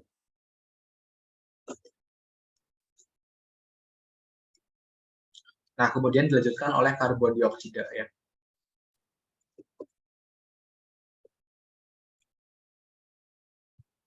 Nah, itu untuk pembahasan tentang air laut. Ada pertanyaan sampai sini?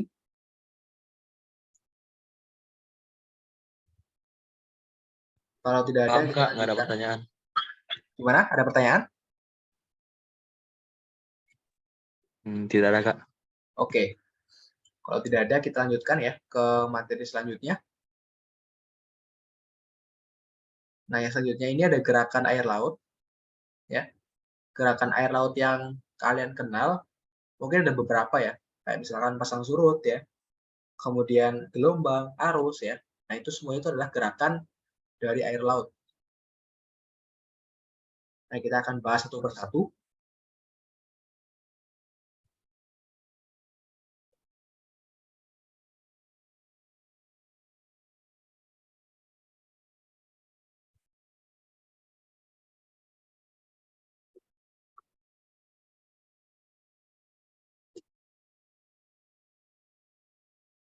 Nah, jadi gerakan air laut itu terbagi menjadi tiga ya. Ada gelombang, pasang surut, dan arus.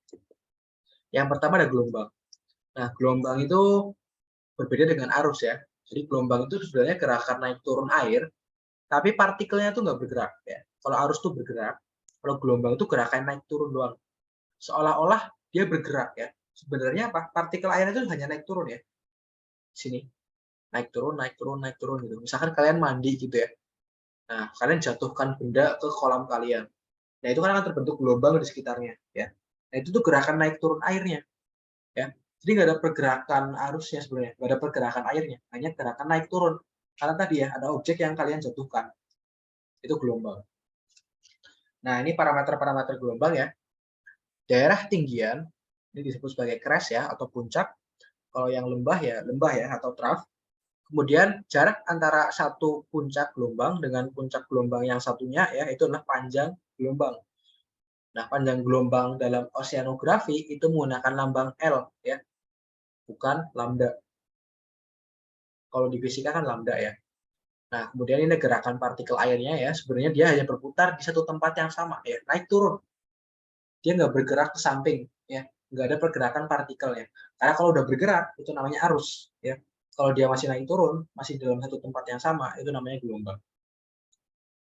Nah, kemudian ada H ya, H itu tinggi gelombang. Tinggi gelombang itu jarak dari lembah ke puncak. Ini H. Kemudian ada rata-rata muka lautnya ya di sini. Kemudian ada D, D ini adalah kedalaman ya, kedalaman gelombangnya gitu ya. Sampai ke dasar gitu kan. Kemudian T adalah periode. Periode itu waktu yang dibutuhkan untuk satu gelombang ya.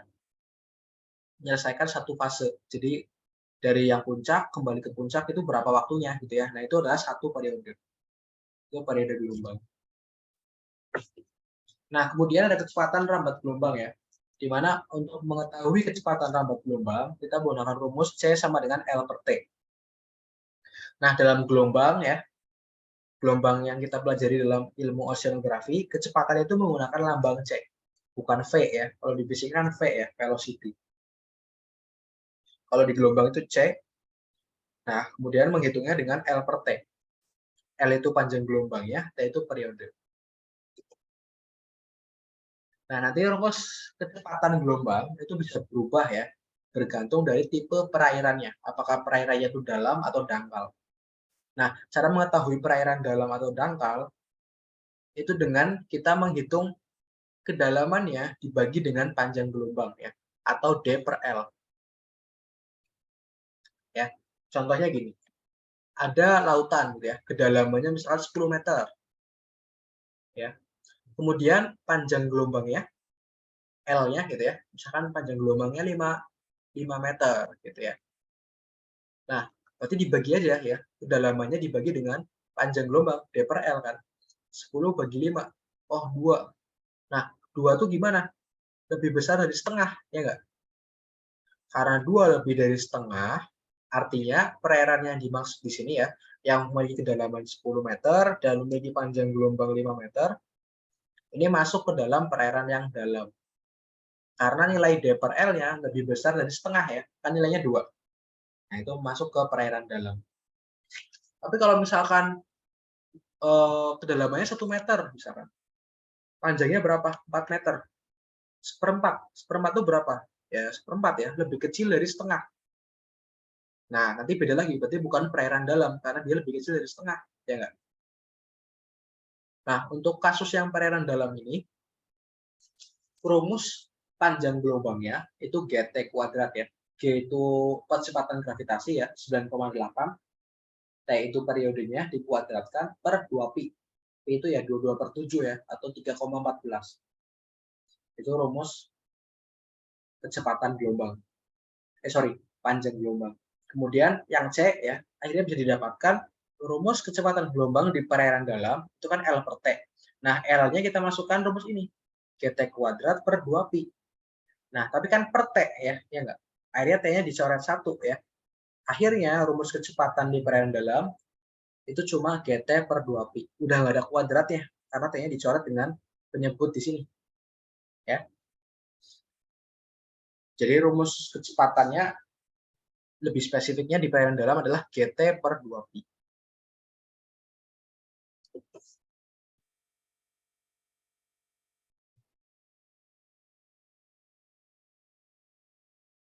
Oke. Nah, selanjutnya di perairan yang dangkal.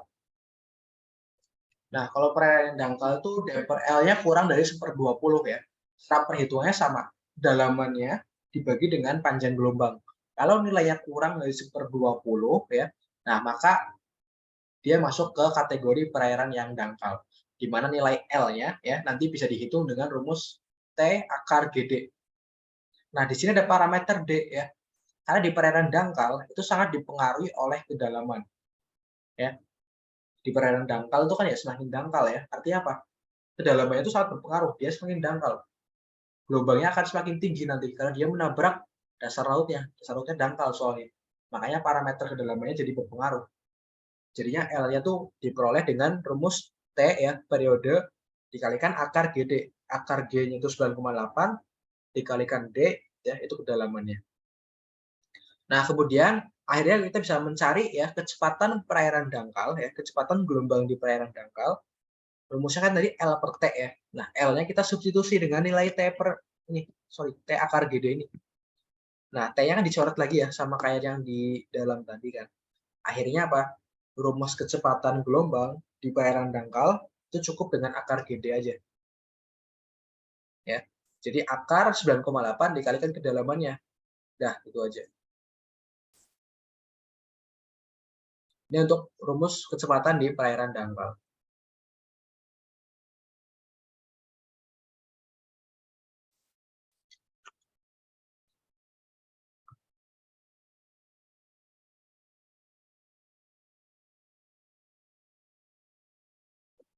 Nah, selanjutnya ada energi gelombang. Energi gelombang ini E ya, E itu sama dengan EP ditambah EK. Energi potensial ditambahkan dengan energi kinetik. Ya. Di mana nanti rumusnya untuk energi gelombang itu 1/8 Rho GH kuadrat ya. 1/8 Rho-nya itu densitas air lautnya. Kemudian G itu percepatan gravitasinya ya, 9,8. Kemudian H itu ya tinggi gelombangnya. Tinggi gelombang itu tadi ya, jarak antara puncak ke lembahnya. Dikuadratkan. Nah, itu adalah energi gelombang. 1/8 Rho GH kuadrat. Nah, densitas air laut itu kalau nggak salah ya 1025 kg per meter kubik. Nanti silakan dicek lagi ya, itu densitas air laut rata-rata. Nah, kemudian untuk menghitung kekuatan gelombang. Nah, kekuatan gelombang itu definisinya ya, itu banyaknya energi gelombang yang disalurkan pada arah rambatan gelombang. Di mana kekuatan gelombang ini dapat diperoleh dari rumus E dikalikan C dikalikan N. E-nya ini adalah tadi ya, energi gelombang. Yang 1/8 Rho GH kuadrat tadi ya, itu untuk menghitung E kan. Nah, kemudian dikalikan dengan C ya. C-nya nanti bergantung apakah dalam atau dangkal ya. Kalau dangkal kan ya akar GD. Kalau dalam ya GT per 2pi ya. Nah, nanti dikalikan C-nya, kemudian dikalikan N. Nah, N ini konstanta ya. Dimana kalau misalkan kalian menghitung di perairan dalam, N-nya gunakan setengah. Kalau di perairan dangkal, N-nya digunakan 1 ya.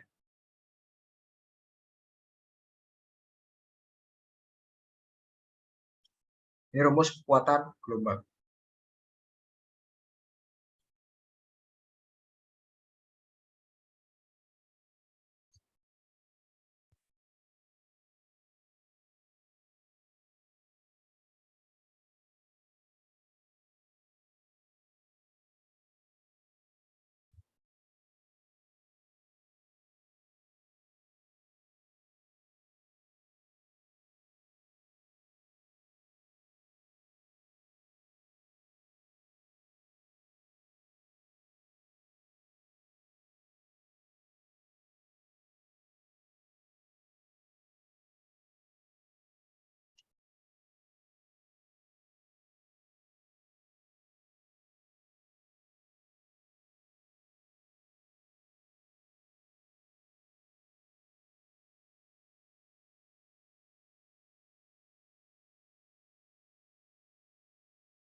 Oke, lanjutkan ya.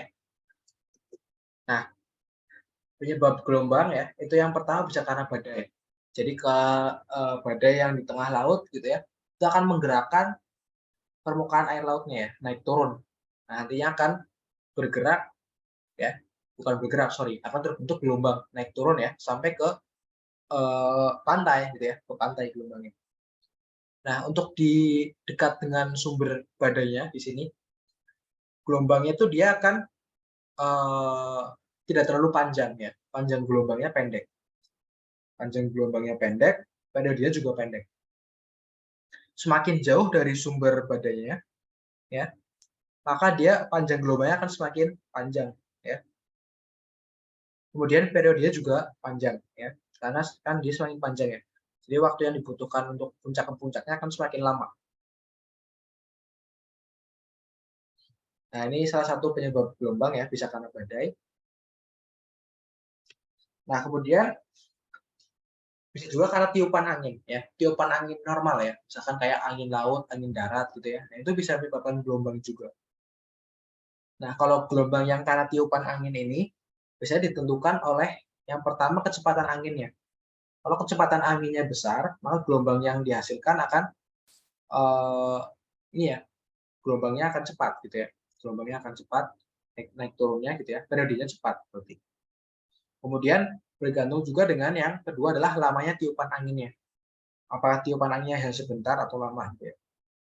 Yang ketiga panjang lintasan anginnya. Ya, gelombang yang kuat ya akan terbentuk ketika kecepatan anginnya semakin tinggi, tiupan anginnya semakin lama dan panjang lintasannya semakin panjang gitu ya. Bayangkan nih, misalkan ada permukaan air laut ya, ada dua di sini. Nah, misalkan anginnya meniup hanya dari sini ke sini ya. Nah, yang di sebelah sini, panjang lintasan anginnya itu dari sini sampai sini. Nah, maka apa? Gelombang yang terbentuk akan semakin tinggi yang di sebelah kanan ya, karena panjang lintasannya semakin panjang. Nah, ini yang kita sebut sebagai panjang lintasan angin atau wedge. Ya, anginnya itu berhembusnya itu panjang. Kalau ini pendek gitu ya. Nah, itu panjang lintasan angin. Tiga hal ini yang mempengaruhi gelombang ya. Apabila terbentuknya karena tiupan angin.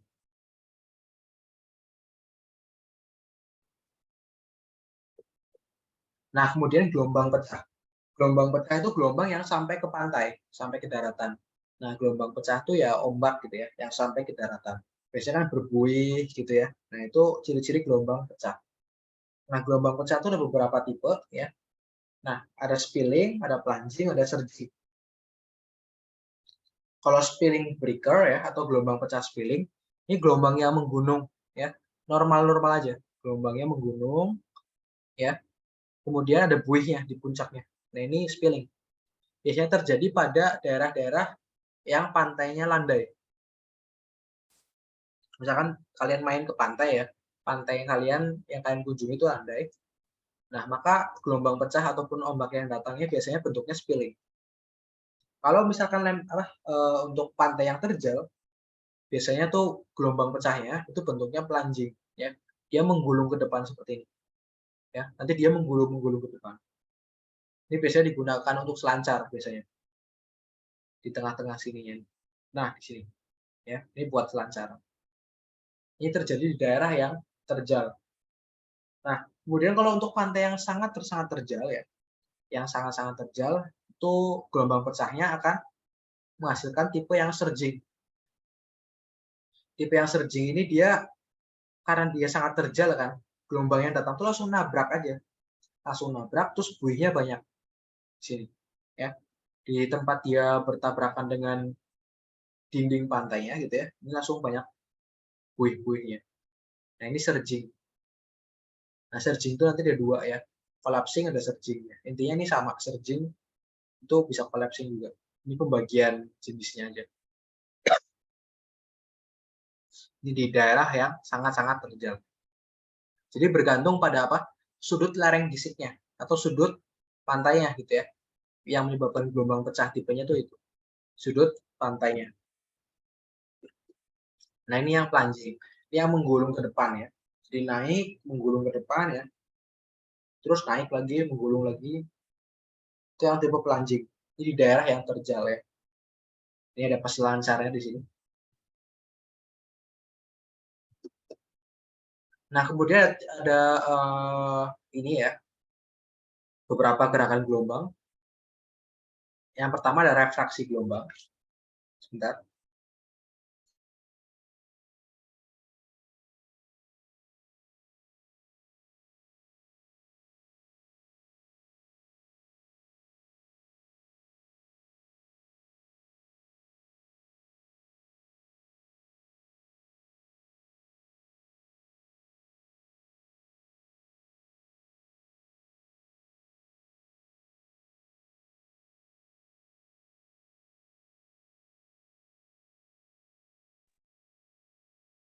Nah, ini refraksi gelombang ya. Jadi refraksi itu ini apa? Pembiasan ya, pembiasan gelombang.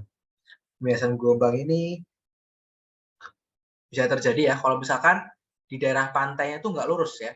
Oke lah, kalau lurus seperti ini ya, jadi gelombang yang datangnya akan seperti ini ya, langsung lurus ya. Nah, nggak ada refraksi ya, seperti ini aja. Nah, kalau misalkan di daerah pantainya itu ada tanjung ya, tanjung itu seperti ini, daratan yang menjorok ke laut ya, ini tanjung. Nah, maka gelombang yang datang ini akan mengalami refraksi ya. Refraksinya itu apa? Refraksinya itu yang konvergen ya. Konvergen itu mengumpul jadi satu. Yang di sini dia melengkung ke dalam, yang dari sampai di sini melengkung ke dalam juga ya. Jadi mengumpul ke arah tanjungnya, membelok ke arah tanjungnya. Ini refraksi yang jenis konvergen. Kalau misalkan ada bangunan yang menjorok, ya, daratannya menjorok seperti ini, tanjung misalkan ya. Nah ini kayak gini refraksinya. Kebalikannya, kalau misalkan refraksi itu di lautan yang menjorok ke darat ya, atau ini jenisnya itu teluk ya, ini jenis teluk kayak gini. Nah, refraksinya itu akan menyebar ya, menyebar ke samping. Nah ini yang divergen, menyebar ya, saling menjauh. Jadi dia yang di samping sini justru ke kiri, yang di sini ke kanan. Ya, jadi nggak mengumpul, tapi menyebar ke samping. Itu kalau dia menabrak teluk. Kalau tanjung dia mengumpul kayak gini. Nah itu refraksi gelombang.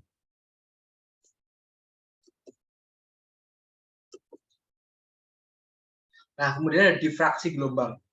Difraksi gelombang itu misalkan ada penghalang ya, misalkan di daerah pantai ada penghalang breakwater seperti ini.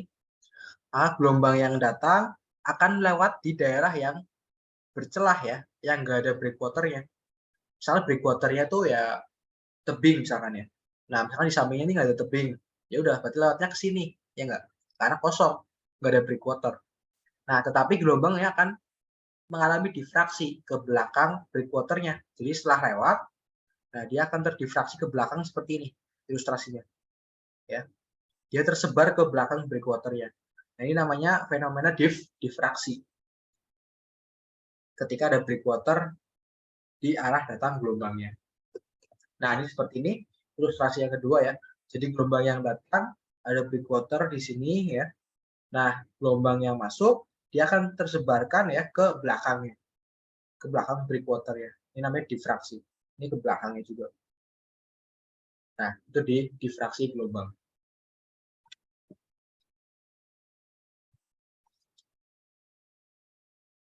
Nah, ini gelombang tadi ya. Bisa karena badai, karena tiupan angin ya. Longsoran, bisa juga tsunami apalagi. Nah, tsunami itu sebenarnya gelombang juga, teman-teman. Tapi apa? Gelombangnya itu tinggi ya. Tinggi gelombangnya sampai 4 meter. Nah, itu yang berbahaya. Yang bisa menyapu pantai.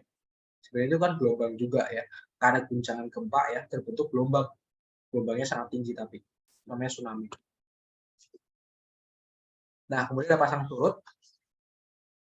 Nah, kalau pasang surut ini biasanya disebabkan oleh gaya gravitasi ya. Sebenarnya yang berpengaruh itu ada dua, gravitasi bulan dan gravitasi matahari. Ya, tapi orang-orang sering menyebut karena gravitasi bulan ya, karena emang yang paling berpengaruh emang bulan ya, karena bulan paling dekat.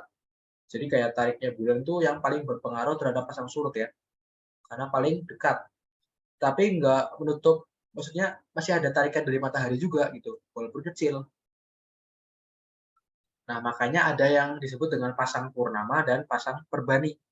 Ya, ketika bulan, matahari, dan bumi itu satu garis lurus ya, nah itu pasangnya pasang purnama. Ya, karena apa? Resultannya itu satu arah. Resultannya satu arah. Sementara apa? Kalau misalkan bulannya itu berada tegak lurus dengan matahari, ya. Ini kan misalkan di sini. Ini misalkan anggap aja ini matahari ya. Ini bumi, ini bulan di sini gitu ya. Kalau satu garis lurus, nah ini kan dia resultannya searah ya. Nah ini maka akan saling menguatkan tarikannya ya. Maka pasangnya akan semakin tinggi, pasang purnama. Tapi kalau misalkan matahari di sini, bulannya di atas ya, ini sama-sama menarik ya. Dan arahnya berbeda. Yang satu nariknya ke sini, yang satu nariknya ke sini. Pasangnya terjadi ya, tapi nggak semaksimal pas lurus. Nah, pasangnya kita sebut sebagai pasang perbani. Nah, jadi itu ya. Jadi bukan cuma bulan, tapi matahari juga berpengaruh. Cuman memang bulan yang paling besar pengaruhnya. Nah, sebenarnya pasang surut itu kalau teman-teman sadar ya, itu sebenarnya gelombang juga ya. Bedanya apa? Naik turunnya atau periode itu lama ya. Kalau gelombang kan naik turun cepet ya, langsung dalam 1 detik kan. 1 detik dia jadi tinggian, 1 detik kemudian dia jadi lembah ya. Puncak lembah gitu. Nah, kalau pasang surut itu kan dia pasang kan naik ya, airnya naik pasang 6 jam kemudian baru turun misalnya. Ya nggak kelihatan gelombangnya. Tapi kalau misalkan dibikin grafik ya, sama kayak gelombang sebenarnya ya. Pas lagi pasang dia naik, pas lagi surut dia turun ya. Kalau dibikin grafik ya naik turun, sama kayak ke gelombang. Makanya sering pasang surut itu disebut sebagai apa? Gelombang dengan periode panjang ya. Karena sekali naik turun bisa 6 jam ya. 6 jam itu kalau misalkan yang semi diurnal ya. Teman-teman mungkin pernah belajar yang belum ya. Jadi pasang surut tuh ada 2, semi diurnal sama diurnal. Nanti ada lagi sebenarnya yang campuran ya. Tapi intinya ada diurnal sama semi diurnal. Untuk diurnal itu untuk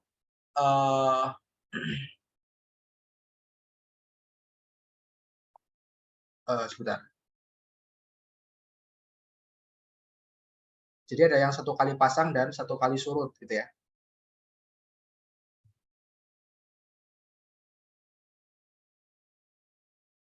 Nah, yang 1 kali pasang dan 1 kali surut itu diurnal. Jadi kalau misalkan pada suatu pantai ya, pasangnya tuh terjadi 1 kali dalam sehari, kemudian surutnya sekali dalam sehari ya, itu namanya pasang surut yang tipe diurnal ya.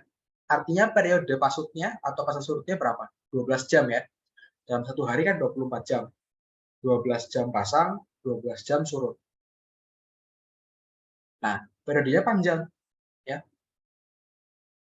Makanya dia sering disebut sebagai gelombang dengan periode panjang. Sebenarnya naik turun juga gitu ya, tapi ya lama, 12 jam naik, 12 jam turun. Apalagi kalau misalkan semi diurnal ya. Kalau semi diurnal tuh yang daerah-daerah yang pasang surutnya tuh 2 kali pasang, 2 kali surut dalam sehari. Artinya apa? Berarti periodenya itu 6 jam. 6 jam pasang, 6 jam surut, 6 jam pasang, 6 jam surut lagi gitu ya. Nah, itu pasang surut. Jadi kalau misalkan ada gambar kayak gini ya, ini kan hari pasutnya dikasih tahu nih, harinya dari sini sampai sini, ya. Ini kan puncaknya ada 2 ya, 1 di sini, setengah di sini, setengah di sini, ya. Jadi kan 2 ya, 1 tambah setengah ya, 2. Nah, ini surutnya ada 2 juga, 1 lembahnya 2, 1, 2 ya. Dalam sehari ada 2 pasang, ada 2 surut. Artinya ya, ini adalah yang semi diurnal. Kalau yang ini ya, mungkin ini diurnal tuh misalkan. Kalau misalkan harinya itu dari sini sampai sini ya, artinya 1 pasang 1 surut ya, ini diurnal. Kalau yang 2 pasang 2 surut yang semi diurnal. Oke. Nah, pasang surut itu juga bervariasi ya. Ada variasi harian, variasi bulanan, dan variasi tahunan.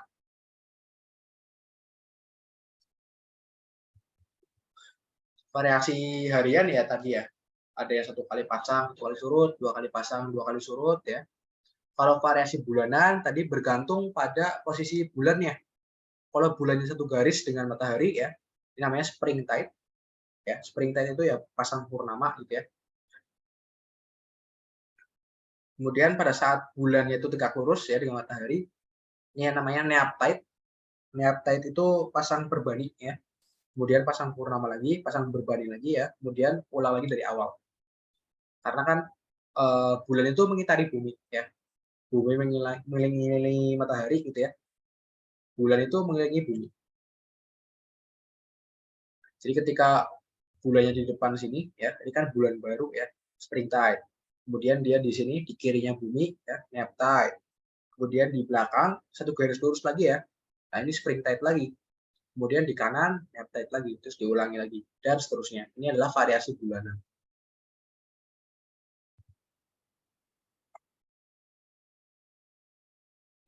Nah, kalau variasi tahunan tuh ya bergantung dari posisi buminya terhadap matahari ya. Revolusi bumi kan juga terjadi ya tahunan. Jadi kalau misalkan buminya lagi dekat dengan matahari, ya gravitasinya semakin besar ya. Itu pas perihelion. Nah, perihelion itu sekitar Januari, teman-teman. Kemudian kalau misalkan pas lagi jauh, ya gravitasinya semakin kecil ya mataharinya, pengaruhnya. Nah, itu pas saat aphelion ya. Kalau aphelion tuh sekitar bulan ini, Juli ya. Juli itu aphelion. Bumi lagi berada di titik yang paling jauh dari matahari. Nah, itu untuk gelombang ya dan pasang surut. Kemudian arus. Nah, ini kalau arus ini tadi ya, arus itu gerakan air laut juga ya, tetapi dia tuh yang ada gerakan partikel airnya. Jadi partikel air itu berpindah ya. Jadi bisa aja misalkan partikel air yang awalnya di Australia gitu ya, nyampe Papua gitu. Nah, kalau arus ya, karena ada perpindahan partikel airnya. Biasanya arus itu terbentuk ya, atau bisa terjadi karena ada perbedaan densitas. Ya, kalau misalkan yang tadi ya, kalau misalkan yang gelombang ya, itu kan karena tiupan angin ya, atau badai dan sebagainya, longsoran ya, gempa. Kalau arus itu karena perbedaan densitas. Biasanya yang paling berpengaruh itu suhu. Ketika suhu lautnya berbeda ya, maka akan terbentuk arus. Nah, ini contoh arus-arus yang ada di bumi kita ya. Ada arus dingin, ada arus hangat. Arus dingin itu yang berasal dari kutub, arus hangat yang berasal dari khatulistiwa ya. Nah, ini yang gambarnya bold ya, yang garisnya itu utuh ya, ini yang arus hangat, yang gambarnya titik putus-putus ya, ini arus dingin. Oke. Ini arus dingin ya, datangnya dari kutub utara gitu ya, kutub selatan gitu. Nah, ini arus-arus. Karena apa? Kutub sama khatulistiwa kan beda suhu ya. Suhunya di kutub khatulistiwa itu panas, di kutub itu dingin.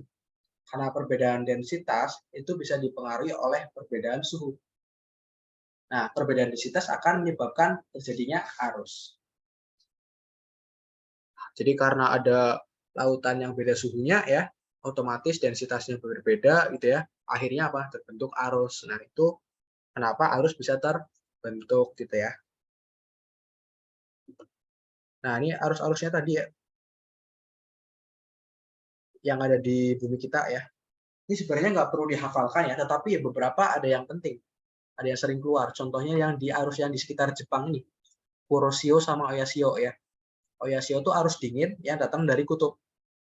Kalau Kuroshio itu yang dari khatulistiwa ya, hangat. Nah, ini daerah Jepang. Nah, kemudian arus itu bisa berbelok arahnya ya. Karena apa? Adanya rotasi bumi ya. Rotasi bumi itu nanti akan menyebabkan efek Coriolis ya. Efek Coriolis itu anggap aja pembelokan gitu ya. Jadi ketika di belahan bumi utara ya, ini kan khatulistiwa ya. Di atasnya khatulistiwa itu kan belahan bumi utara. Belahan bumi utara itu akan membelokkan gerakannya ke kanan ya. Jadi ketika ada arus ke arah utara, dia akan belok ke kanan. Nah, jadi ke arah timur. Tapi kalau arusnya ke arah selatan, belok ke kanannya ke sana ya. Jadi ke barat. Selalu ke kanan. Kalau misalkan gerakannya ke sini misalkan. Nah, ke timur. Ya tetap beloknya ke kanan karena dia di BBU kan. Belahan bumi utara. Nah, arahnya jadi ke sini. Kalau yang di sini, nah geraknya jadi ke sana, jadi ke utara. Nah, selalu ke kanan. Itu di belahan bumi utara.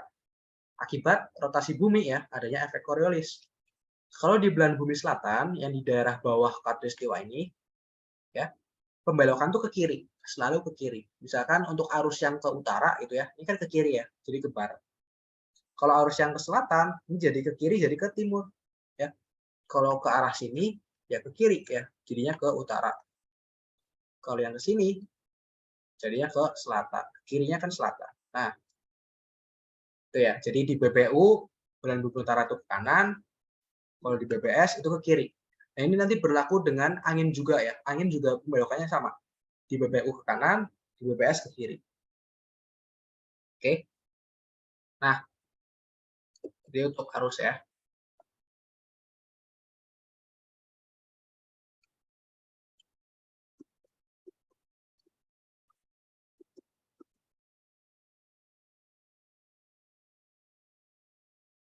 Oke ya. Ini karena udah pukul 9:30 ya. Ini udah 2 jam kita ini ya pelatihan. untuk materi oceanografi ya. Aku cukupkan sampai sini ya. Terima kasih yang sudah bergabung untuk malam ini ya. Apabila ada kekurangan dalam penjelasannya, aku mohon maaf ya.